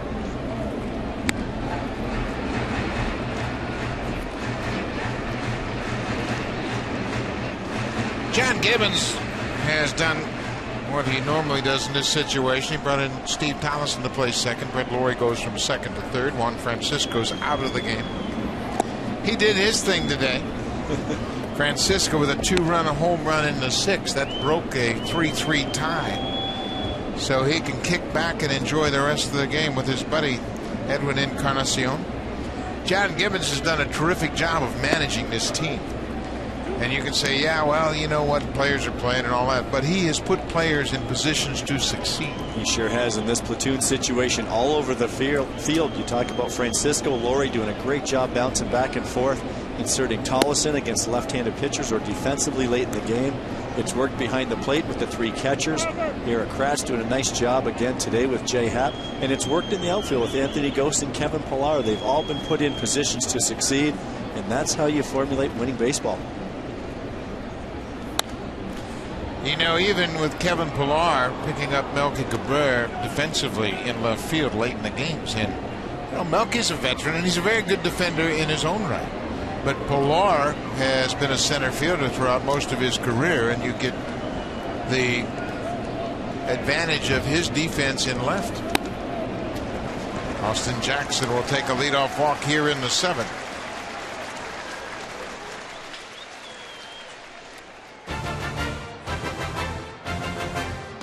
Celebrate and save during Home's 50th anniversary sale. Only at Home Hardware and Building Center locations. Homeowners helping homeowners with expert advice.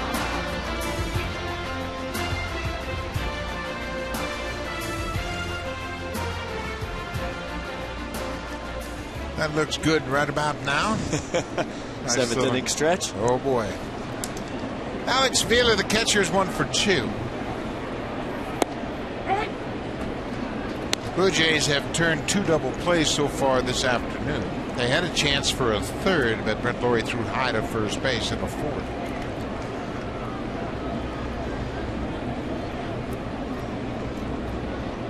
Got to take care of business down here at this part of the Tiger lineup.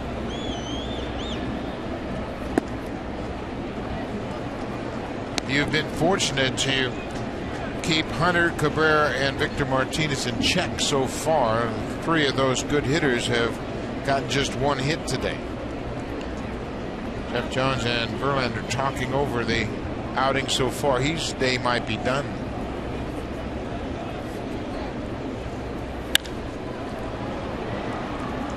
Fly ball into left. Melky Cabrera was shaded near the line. He makes the catch in foul ground.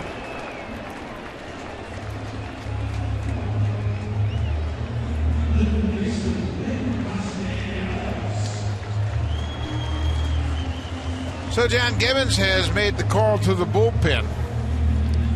Happ gets the left-hander, Avila. So Happ's day will come to an end. 6 innings and a 3rd. 6 and a 3rd for Happ. He leaves in line for the win. Another good start for Jay Happ. Another starter in line for the win. Chad Jenkins coming out of the pen.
Jay Happ in line for the win. Really did a nice job here again this afternoon. He goes 6 1/3, and he turns things over to the bullpen. Happ has a 6-3 lead. Chad Jenkins makes his 5th appearance. Jenkins worked the 9th inning of last night's game and threw very well. He had 3 ground ball outs in the 9th inning to close out the Tigers. Chad Jenkins did a nice job last night. And in Buffalo, he had 4 starts for the Bisons, had a 1-3 record with 2 saves and a 4.01 ERA. He's a sinker ball pitcher. He'll be 91, 92 miles per hour, and we saw a lot of that today. Talking to Pete Walker today about Chad Jenkins, and he can really bolster this bullpen, throwing that 2-seam fastball, and he can give them some length down here if needed too, maybe pitch an inning or 2 when needed. Chad Jenkins' last 4 appearances in Buffalo with the Bisons were as a starter. So he has been up to 5 1/3. He's stretched out. Plus, that has built up his arm strength. So Pete Walker believes that he's going to have much better bite on his sinking fastball and a lot more confidence given the extra innings of work in the minors. Nick Castellanos, the third baseman, takes a first pitch strike. Blue Jays are in need of some extra effective work out of their bullpen. They just need a little deeper bullpen. Sergio Santos is still on the shelf. He is getting close to a rehab assignment, but still not ready. There's a base hit past Laurie into left field. Looked like a slider that stayed up in the zone. Castellanos has his 3rd hit of the afternoon. He's 3 for 3. Castellanos had the number of Jay Happ coming into this at bat. That's the reason for the change. I think it was a 2-seamer by Jenkins, but again, when that pitch is elevated, it flattens out. When you're a sinker ball pitcher and you start getting up in the zone, that ball flattens out and stays on the same plane. Helps the hitter out a little bit. You want to be down in the zone and getting that downward sink. You're looking for a ground ball. Andrew Romine, the shortstop, is a switch hitter. He'll bat left-handed for the first time this afternoon. He goes after the first pitch. Jenkins goes to second for 1. Back to first. Double play. 3rd double play of the afternoon. Another great sinking fastball from Jenkins. He starts the 1-6-3 double play. Laurie will bat when we come back.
In the game last night, he makes his 22nd appearance. He's on in relief of Justin Verlander, who goes 7 innings and allows 6 runs, 5 earned runs. So it's now over to Reed, and he will face Brett Laurie.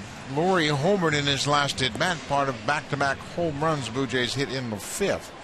Brett Laurie now has 10 home runs, and you look at his home run totals in the last 2 seasons. He hit 11 in each of the seasons 12 and 13, and on this pace, he's projected to hit 27 home runs. Well, I think the Toronto Blue Jays are very aware of the potential of Brett Laurie, and I think now Brett Laurie is becoming more aware, and he's really starting to hit more home runs as a result of his very, very sound approach at the plate. And he's got some thunder in his bat. When he runs into him, he hits him into the seats.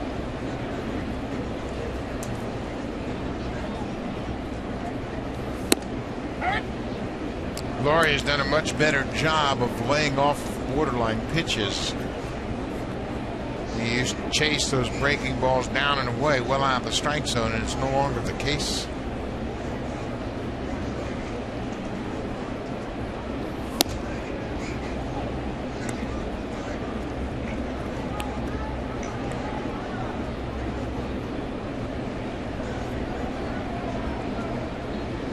Ball on the strike to Brett Laurie, leading off the top half of the 8th.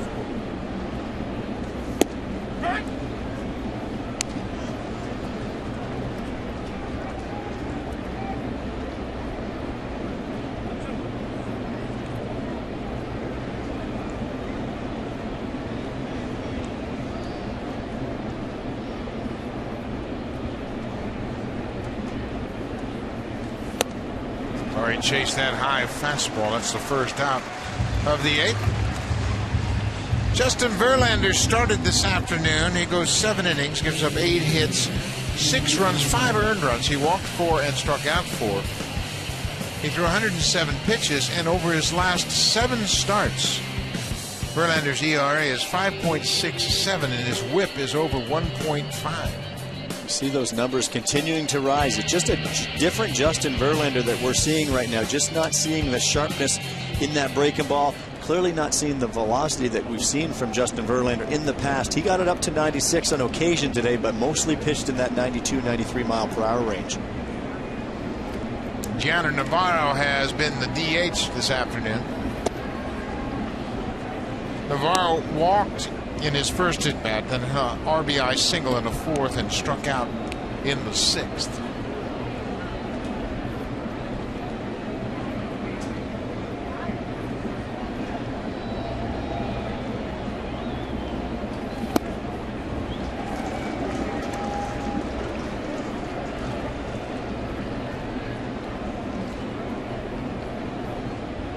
Evan Reed's got a power arm out of that bullpen for the Tigers. 96 up there with his fastball, slider, changeup.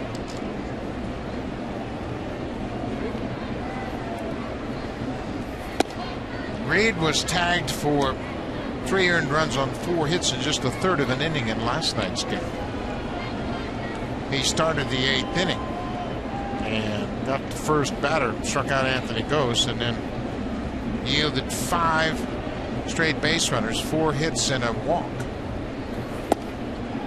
And then he left the ball game in favor of Phil Koch, who gave up a fielder's choice to Steve Collison, which added to the Blue Jays lead. And even at 96, 97 that Evan Reed hits once in a while, he learned and is still learning that if it's in the middle of the plate, big league hitters will get you. Navarro will walk for a second time this afternoon. All of a sudden, the Blue Jays are finding out that walking can be pretty sexy. Especially when you put runners on base and you've got guys throughout the lineup that can find the seats. This offense just gets at you so many different ways. They get on base by the walk, they hit base hits, extra base hits, and of course we know how they hit the long ball. Eric Kratz has had a good day. He had a 2-run single in the 4th. He's had a good day behind the plate as well. Threw out a base runner trying to steal second. Did a nice job with Jay Happ. Did a very nice job with Jay Happ. We continue to talk about the game calling and how he stays aggressive with Jay Happ's fastball, and I think he stayed aggressive and pitched inside very effectively today. Utilized his off-speed pitches as well.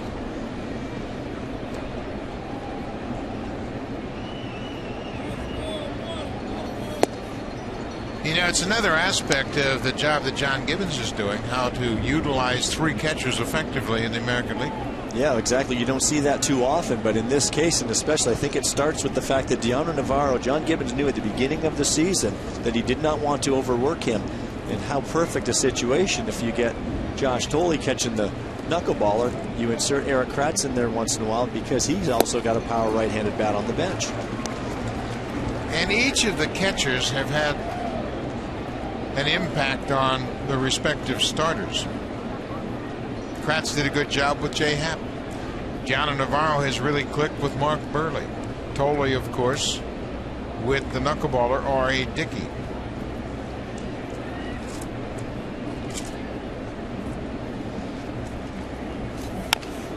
Bouncing ball towards second. Kinsler flips to Romine. Goes back to first. The inning is over. A double play will go to the bottom of the eighth. The Jays have a 6-3 lead. Now it's time for Blue Jays Central Update. Here's Jamie Campbell and Greg Zahn.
New pulled pork. First ground ball double play right here off the bat. Reyes gets that tough hop. Just picks it up, no problem right there. Gives Brett Laurie a good feed. Brett Laurie, you see the time he takes right now. He got burned earlier by trying to rush a double play. Gets on top of that baseball.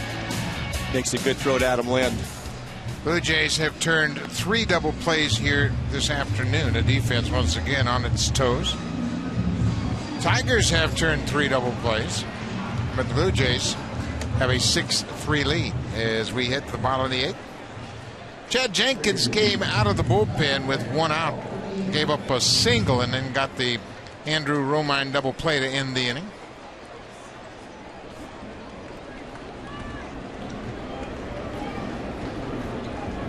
Top of the order for Detroit, Kinsler, Hunter, and Miguel Cabrera. Kinsler goes after that first pitch. Boy, the bottom dropped out of that fastball. And when Chad Jenkins pitches down in the zone like that, you see the movement on that two-seam fastball going straight down.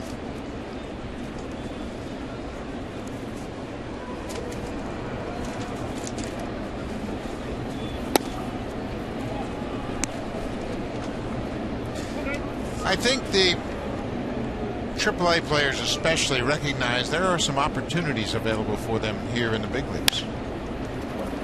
Laurie ranging wide of third, throws a strike. What a nice play by Brett Laurie. He had to really extend to grab the ball and then took his time to gain his balance. And a third baseman's job is to go get any ball that you can. Brett Laurie did that. He can cover the whole left side of the infield. Nice play, a spinning throw, and he just makes a perfect throw to Adam Lind. You can put him at second. He gives you more range than you've ever seen at second, and you put him back at third, and he doesn't miss a beat. He can make a very difficult play look rather routine. That, to us that have been watching Brett Laurie all year, that looked like just another routine play, but that's a pretty great play right there, folks. For a lot of third basemen, that's a bouncing single into left. Torrey Hunter has gone 0 for 2 with a sacrifice fly. He committed a costly error in right field in the 4th inning when he and Austin Jackson couldn't get their signals straight, and it was a desperation grab for the ball, and he dropped it. There's a deep fly ball to left field. Melky Cabrera with a long run. He gets there.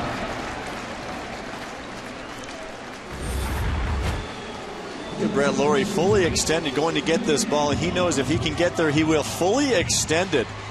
Now he knows his momentum's taking him towards second base. He's going to spin. Look at him set his feet and make that strong throw. That is acrobatic right there, Brett Lawrie. You don't really appreciate just how difficult that play is, because as he's turning 360, he's got to find Lind over at first.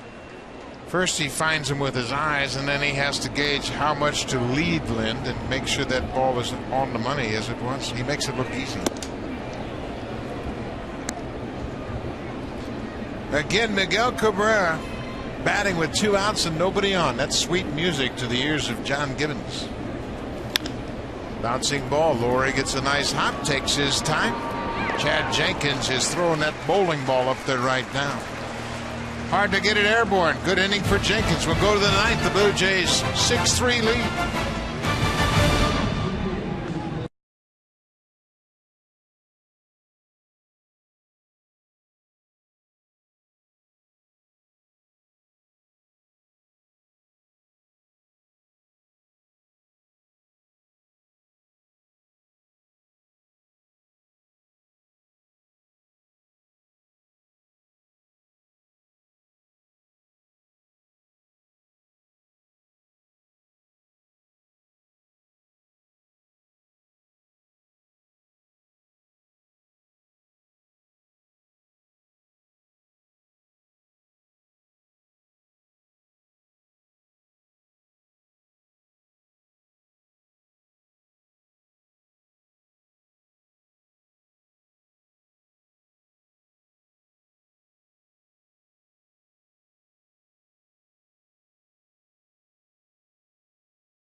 Prices.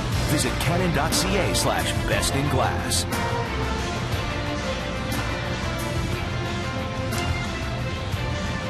Beautiful afternoon in Detroit. That's Comerica Park, and it is packed here this afternoon. Third pitcher of the day for the Tigers is the left-hander Phil Koch. Koch's pitching in his 18th game of the season. You see that ERA up over 6. Having his struggles. Opponents hitting .324 against him. He's just had his struggles. Fastball, slider, cutter, and changeup. He's been a little better his last 5 times out. Pitching to a .338 ERA, just giving up a couple earned runs in his last 5 1/3 innings. Worked 2/3 of an inning in last night's game. Came in relief with 1 out in the 8th inning and gave up a fielder's choice to Steve Tollison, who had a great at bat in that pinch hitting appearance. Drove in the extra run in that inning. Blue Jays scored 3 in the inning. So Anthony Gose will try to get things going here in the 9th. Gose has had just 1 hit in the series, but he had that important walk against Joe Nathan in the opener on Tuesday night to start the 5-run 9th inning in a scoreless ball game. He bunts it back to the screen.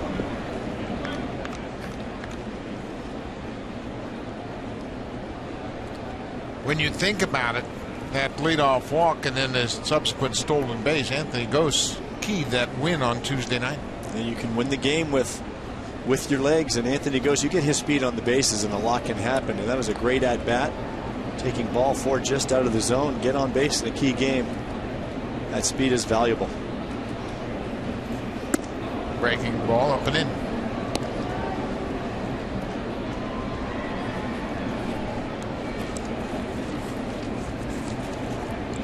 Phil Koch has had a tough season. It's in his numbers. 627 earned run average. The league is hitting 324 against Koch.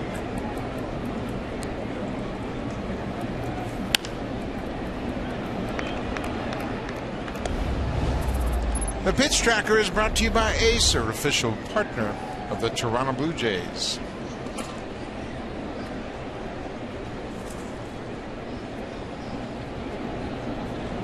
Anthony goes with a 1-2 count. We're in the 9th inning.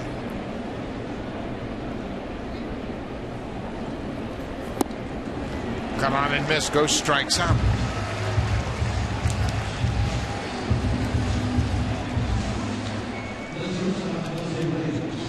It's a great slider right there by Phil Koch, and clearly needs to throw more like that. He's had his struggles this year, but if he's throwing sliders to left-handers like that, he'd be just fine. Casey Jansen loosening up for the Blue Jays. Jansen picked up save number 9 on Tuesday night.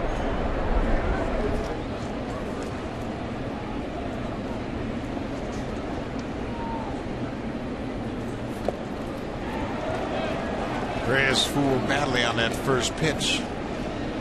He made up his mind he was going to get a fastball. Might have been looking fastball, didn't get it, but he swung anyways. And sometimes a hitter will do that, go up looking for a pitch, and they're just going hacking instead of seeing the baseball. Big league hitters can look bad sometimes, and it's when they look for a certain pitch but don't get it.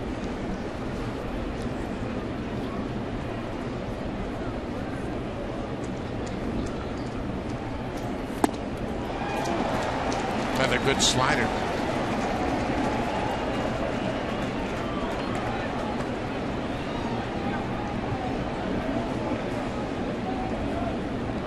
Lind and Laurie have had a good series. Lind with 3 RBIs and a pair of doubles last night. Laurie with a home run here. He's hit 2 home runs in this series. Second.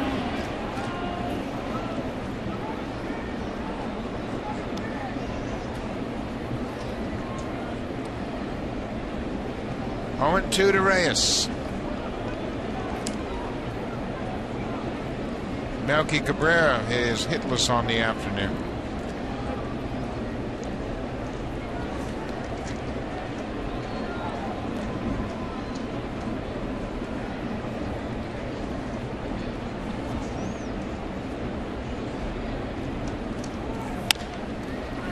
Bounce to third. Castellanos makes a nice play. 2 down.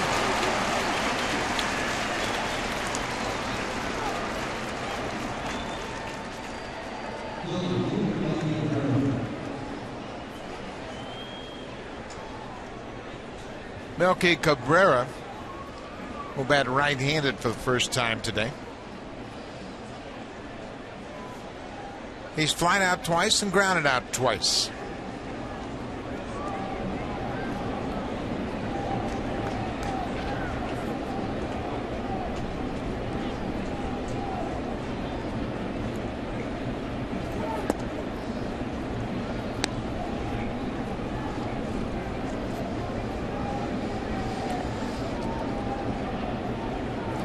Cabrera's hit 276 against left-handed pitching, 324 against right-handers.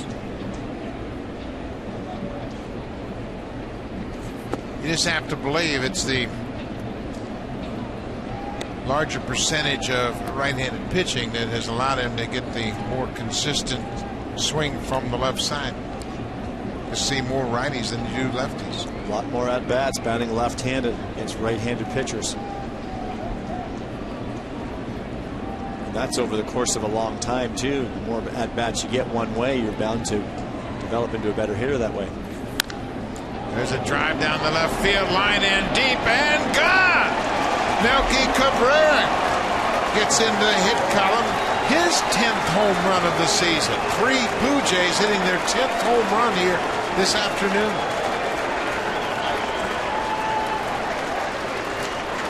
The Blue Jays now have 5 hitters with 10 or more home runs. Colby Rasmus is on the DL and he's got 9. Well, Melky really started early in the season right on fire. You see Avila setting up in there too. The ball's down and in. Melky just drops the head on it, lets Phil Coates apply the power. Good swing right there, short to the baseball by Cabrera.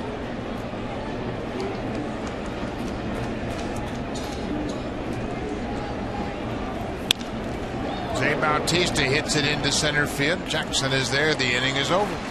But Melky Cabrera hits the third Blue Jays home run of the afternoon. All three of the home runs were number 10 home runs. Melky Cabrera goes down and golfs this one into the seats in left. 7-3 Blue Jays.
Right after this ball game, it's Blue Jays in focus. Edwin Encarnacion will be the subject of this up close.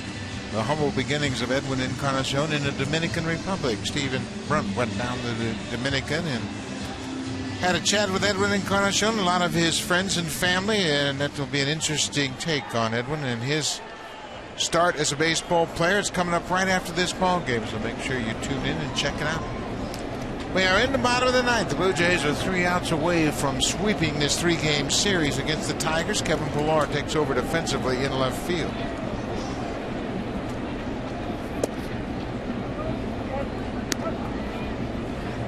The Melky Cabrera home run has allowed Chad Jenkins to stay in the game. Well, it's not a bad thing for the Blue Jays. John Gibbons puts Casey Janssen back down and keeps him fresh for tomorrow if he has to face the Cardinals.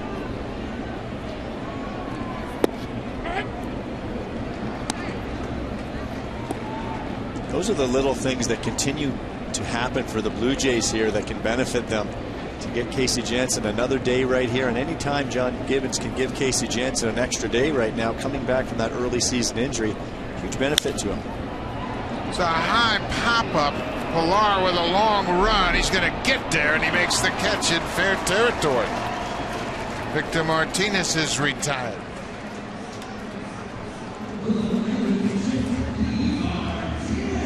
So Chad Jenkins is in line for his first big league save. He came into the ball game in relief of Jay Happ. It was a 3-run game at that time. He entered the game in the 7th with 1 out.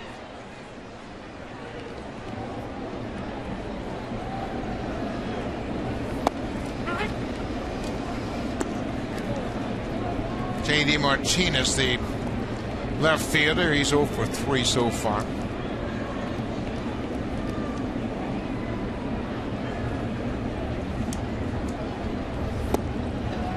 Just when you think the Blue Jays are going to cool off with the home runs, they have another 3-homer game. It's the 11th time this season they've hit 3 or more home runs in a game. And they've got Edwin Encarnacion, their leading home run hitter, on the bench today. And it's just because it comes from so many spots in the lineup. The home runs are distributed 1 through 9. We had the one game where Navarro and Tollison hit back-to-back games, and I mean, that's just a shocker. As an opposing pitcher, those are not the guys you expect to beat you. lot of depth in this offensive lineup.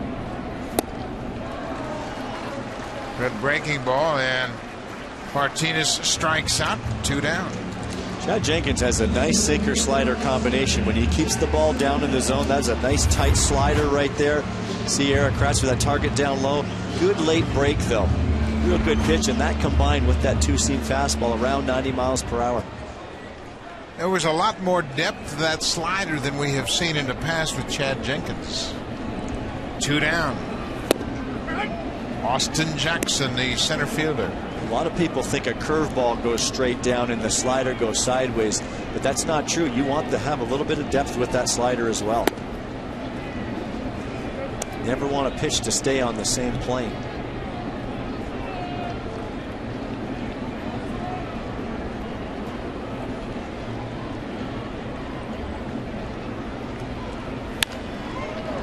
Jackson singles into right. Bautista cuts it off. Austin Jackson's second hit of the afternoon comes with 2 outs in the 9th.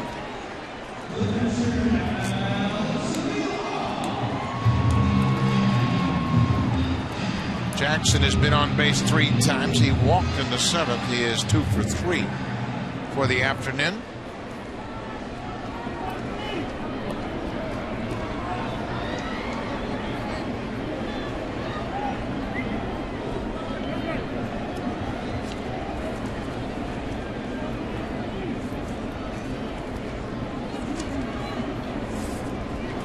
Catcher Alex Avila.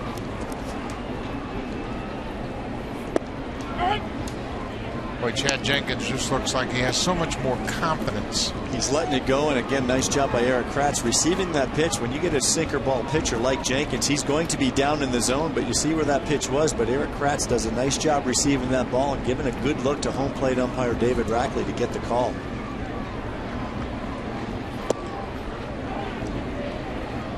That's the two-seam fastball that ran more away on a lateral plane. Jenkins wants more depth to that.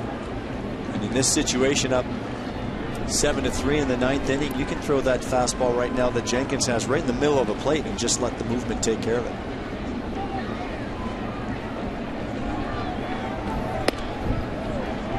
Two and one.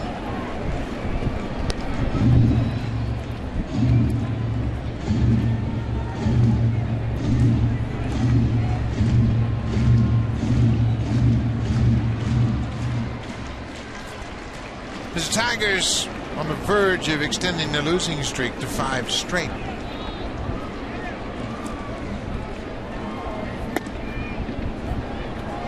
Now 3 and 1.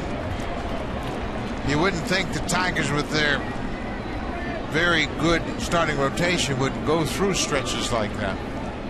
Normally, absolutely not. But when you get Verlander just not on like we saw today, Max Scherzer's had a hiccup here and there. That's probably got everybody wondering just a little bit here in Detroit.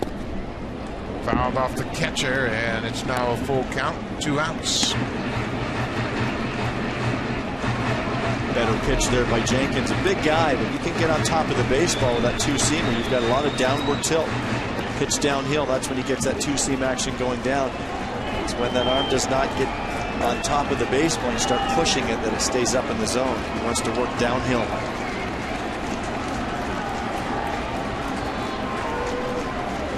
There goes the runner, ball 4. Avila will go to first. John Gibbons has made the call to the bullpen. So Jenkins gets 2 outs in the 9th, but gives up a 2-out single and then a 2-out walk. And John Gibbons not wanting to go any further here, has made the call to the bullpen. Casey Jansen will come on looking for his save.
Saturday, June 7th. Blue Jays will take on the Cardinals. Game starts at 1:07 p.m. There are special kids price tickets in the 200 and 500 level outfield seats. After the game, kids 14 and under can run the bases just like the pros. Call the Blue Jays at 416-341-1234 to order your tickets, or you can log online at bluejays.com and order your tickets for Junior Jays Saturday, coming up this Saturday at Raptors Center. Casey Janssen working in his 12th game, looking for his 10th save. May 29th had a streak of 24 consecutive converted saves snapped, but he'll try to get Castellanos here, who's been a tough out today. Goes after the first pitch, and Kevin Pillar is there. Casey Janssen picks up 2 saves in the series on 4 pitches. Well, good job by Janssen. Well, Jay Happ was really good today once again for the Blue Jays, and if he can do that at the back end of this rotation and just let his offense go to work. He did it again today, did a nice job working with Eric Kratz. Needed a little help out of the bullpen from Chad Jenkins and Casey Janssen.